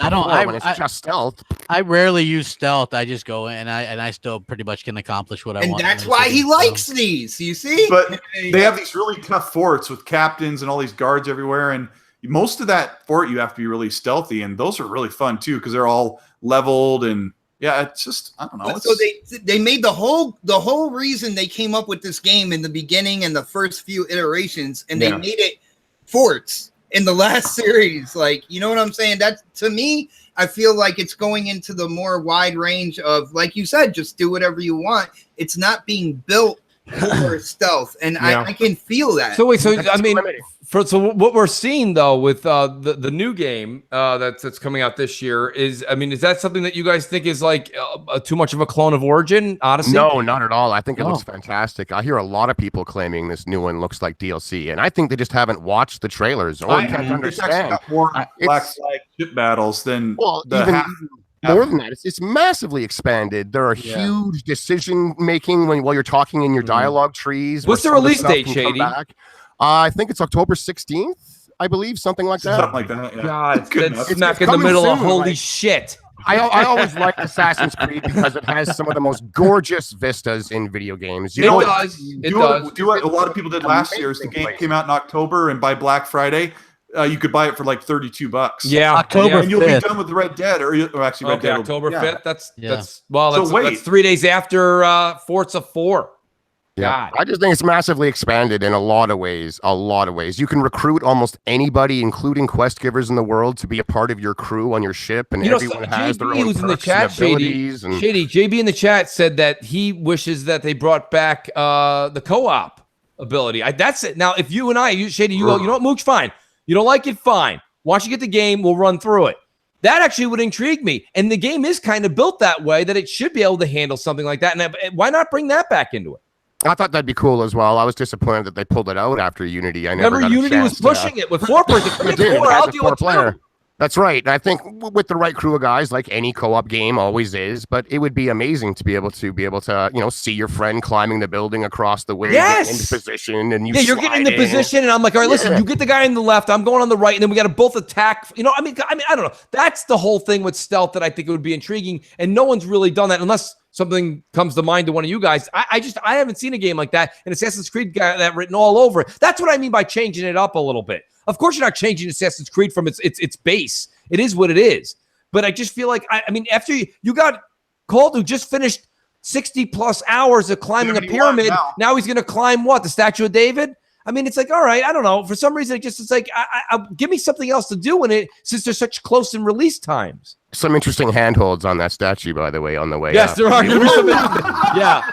One's a little short. Oh my gosh. Somebody's got to make that a soundbite. That was great, Shady. That is very good, Shady. No, guys, all right, listen, it's we're at the 2-hour mark. What an amazing panel tonight. Absolutely amazing chat. That thing was rolling the whole time. We almost hit 500 live, just under. I can't say thank you enough. Let's go reverse in order here, and I'll start with So Shady. Shady, you really shine there in the last half hour of the show, buddy. I think you might have taken the star on that one, buddy. Well, let everyone know where they can find you this weekend.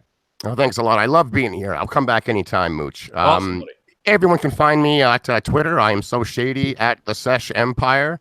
And you can also find me on Xbox. I'm just So Shady. Maybe we'll play some games sometime. Well, Shady, listen, I'm keeping you to that. I want to be part of because I want to beat it on Legendary. I want to play the Master Chief Collection.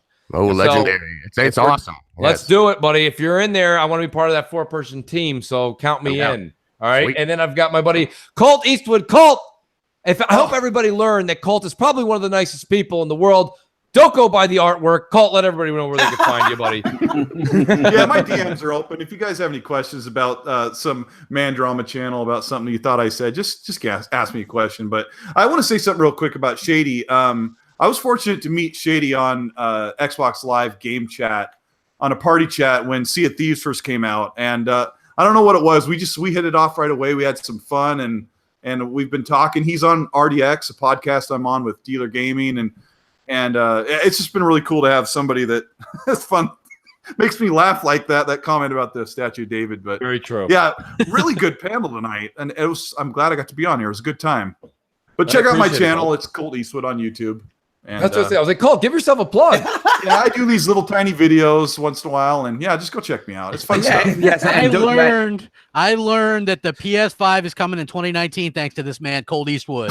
I am always appreciative. Without that bit of information, I wouldn't know. Thank you. Crap, is it true that they were trying to get it out by 2019 and they had to delay it to 20? Rumor. That's a rumor, yeah, because of a lot of like some parts problems and stuff like that. But it's so funny because we're literally 4 months away from 2019, and I just don't feel like we're gonna get new consoles next year. You know what I mean? Agreed. Yeah. You know, it's but I always poke fun at you for that because your video did extremely well. You know, I mean, like, coming in 2019, 3.5 million views. I'm gonna try that out, Colt. I like that. Thanks for being here, buddy. And then I've got my buddy Xbox 448, who's probably also going to be huge. I don't know what he's going to do. His head's going to explode September 4th when he's got Halo in 4K and Destiny 2 DLC launching. Buddy, where can they find you this weekend? You can find me playing Destiny 2 on my Xbox. But no, I have a channel, a YouTube channel, Xbox 448. It is the home of the next podcast every Saturday, 7 p.m. Eastern. Yes, you can come check out the Don's opinions as well as the rest of the panel. Vote for Predator. Yeah, that's another thing. We actually have gameplay going, and you can vote for the winning gameplay. Who you thought had the best gameplay? The Don.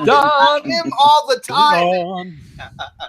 But it was a blast being on here as usual. I look forward to every Friday, and I'm already looking forward to next Friday, Mooch. Buddy, so am I. I appreciate it, Xbox. Thank you. And next, certainly the man you guys have all been waiting for. You've already seen him 8 times today. Senor Boombastic. Boom. Guess what, Boom? And the entire show, the Mr. Boomstick logo was up there, buddy. So that is outstanding to know, and everyone's excited, including me. Let them know where they can find you, brother. You know, if my DM's open, just like Colt, anyone that wants to talk and ask a question, I respond to everybody. Follow me on Twitter at Mr. BoomstickXL. And if you're interested in seeing, daily content, 2 live shows weekly, check out my YouTube channel, Double Barrel Gaming. Well, I appreciate it, buddy. Thank you very much. And then Alan Walsh, fullthrottle.com. Alan, thank you for all the Forza updates and news. Your ears to the ground on that. And there's a lot of Forza fans. And you know what? Someone told me, Alan, we were just kind of BSing in the chat before the show. And someone was like, Mooch, you got a huge European audience. And shout out to Simon Brady, who's up. He's like, it's 3 a.m. in Germany, and that's dedication. So I think a lot of people do really tune in for Forza news, Alan. So I really appreciate your 2 cents on all of that. And let people know where they can find you. Yeah, no, honestly, I really appreciate you having me on the show every week. It's great, it's great, and like there's a lot of Forza fans in Europe, so it makes sense. Yes. It really does. Anyways, yeah, you can find me on Twitter at BeetleComet. Like everyone else was saying, if you ever have any questions or anything about Forza or Xbox or whatever it may be, feel free to hit me up on there.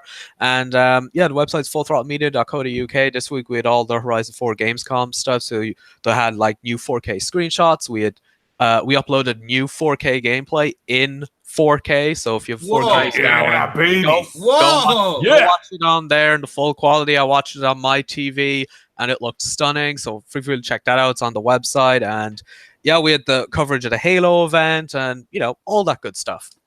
Awesome, buddy. And I really appreciate you being here. And last but certainly not least, the reason you're all here tonight. Crap took the night off, but Johnny Podcast filled in that seat the way only Johnny can. I am waiting to get my Tomb Raider via Game Pass. That's right. It's coming. It's coming.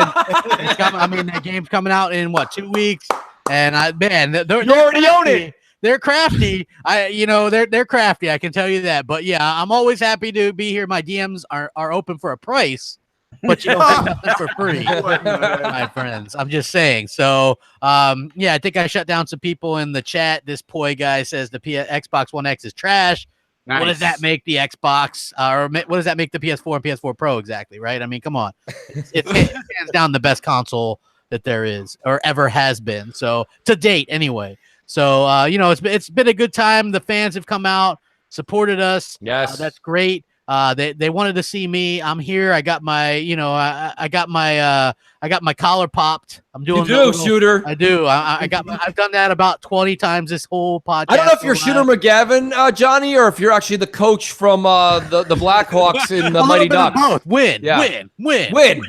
Exactly. It's all. If you're not winning, then I don't know. You're a never won. Johnny's like, I eat turds like you for breakfast. Exactly. You guys in your 90s references, you old pieces of crap. Hey, they can't make them like they used to, Cole. They don't. No, they can't. You have to do something, man. You have to do something. So These young kids can't even watch movies because they're on their phones. Oh gosh. Exactly. It's true. But it's been a hell of a time. Hit that like button, share it out, all that good stuff. We appreciate it. Thanks. Hey, Johnny does officially now have the longest outro on Crossfire history. That is awesome, by the way, Johnny. Thank you. Guys, I want to say 300 of you still here, even after the outros. Hit the subscribe button. Hit the like button on the way out. We'll see you guys next Friday, 7 p.m. Eastern time. And check out M&C Evenings on this channel we did yesterday. We'll see you next week. Good night.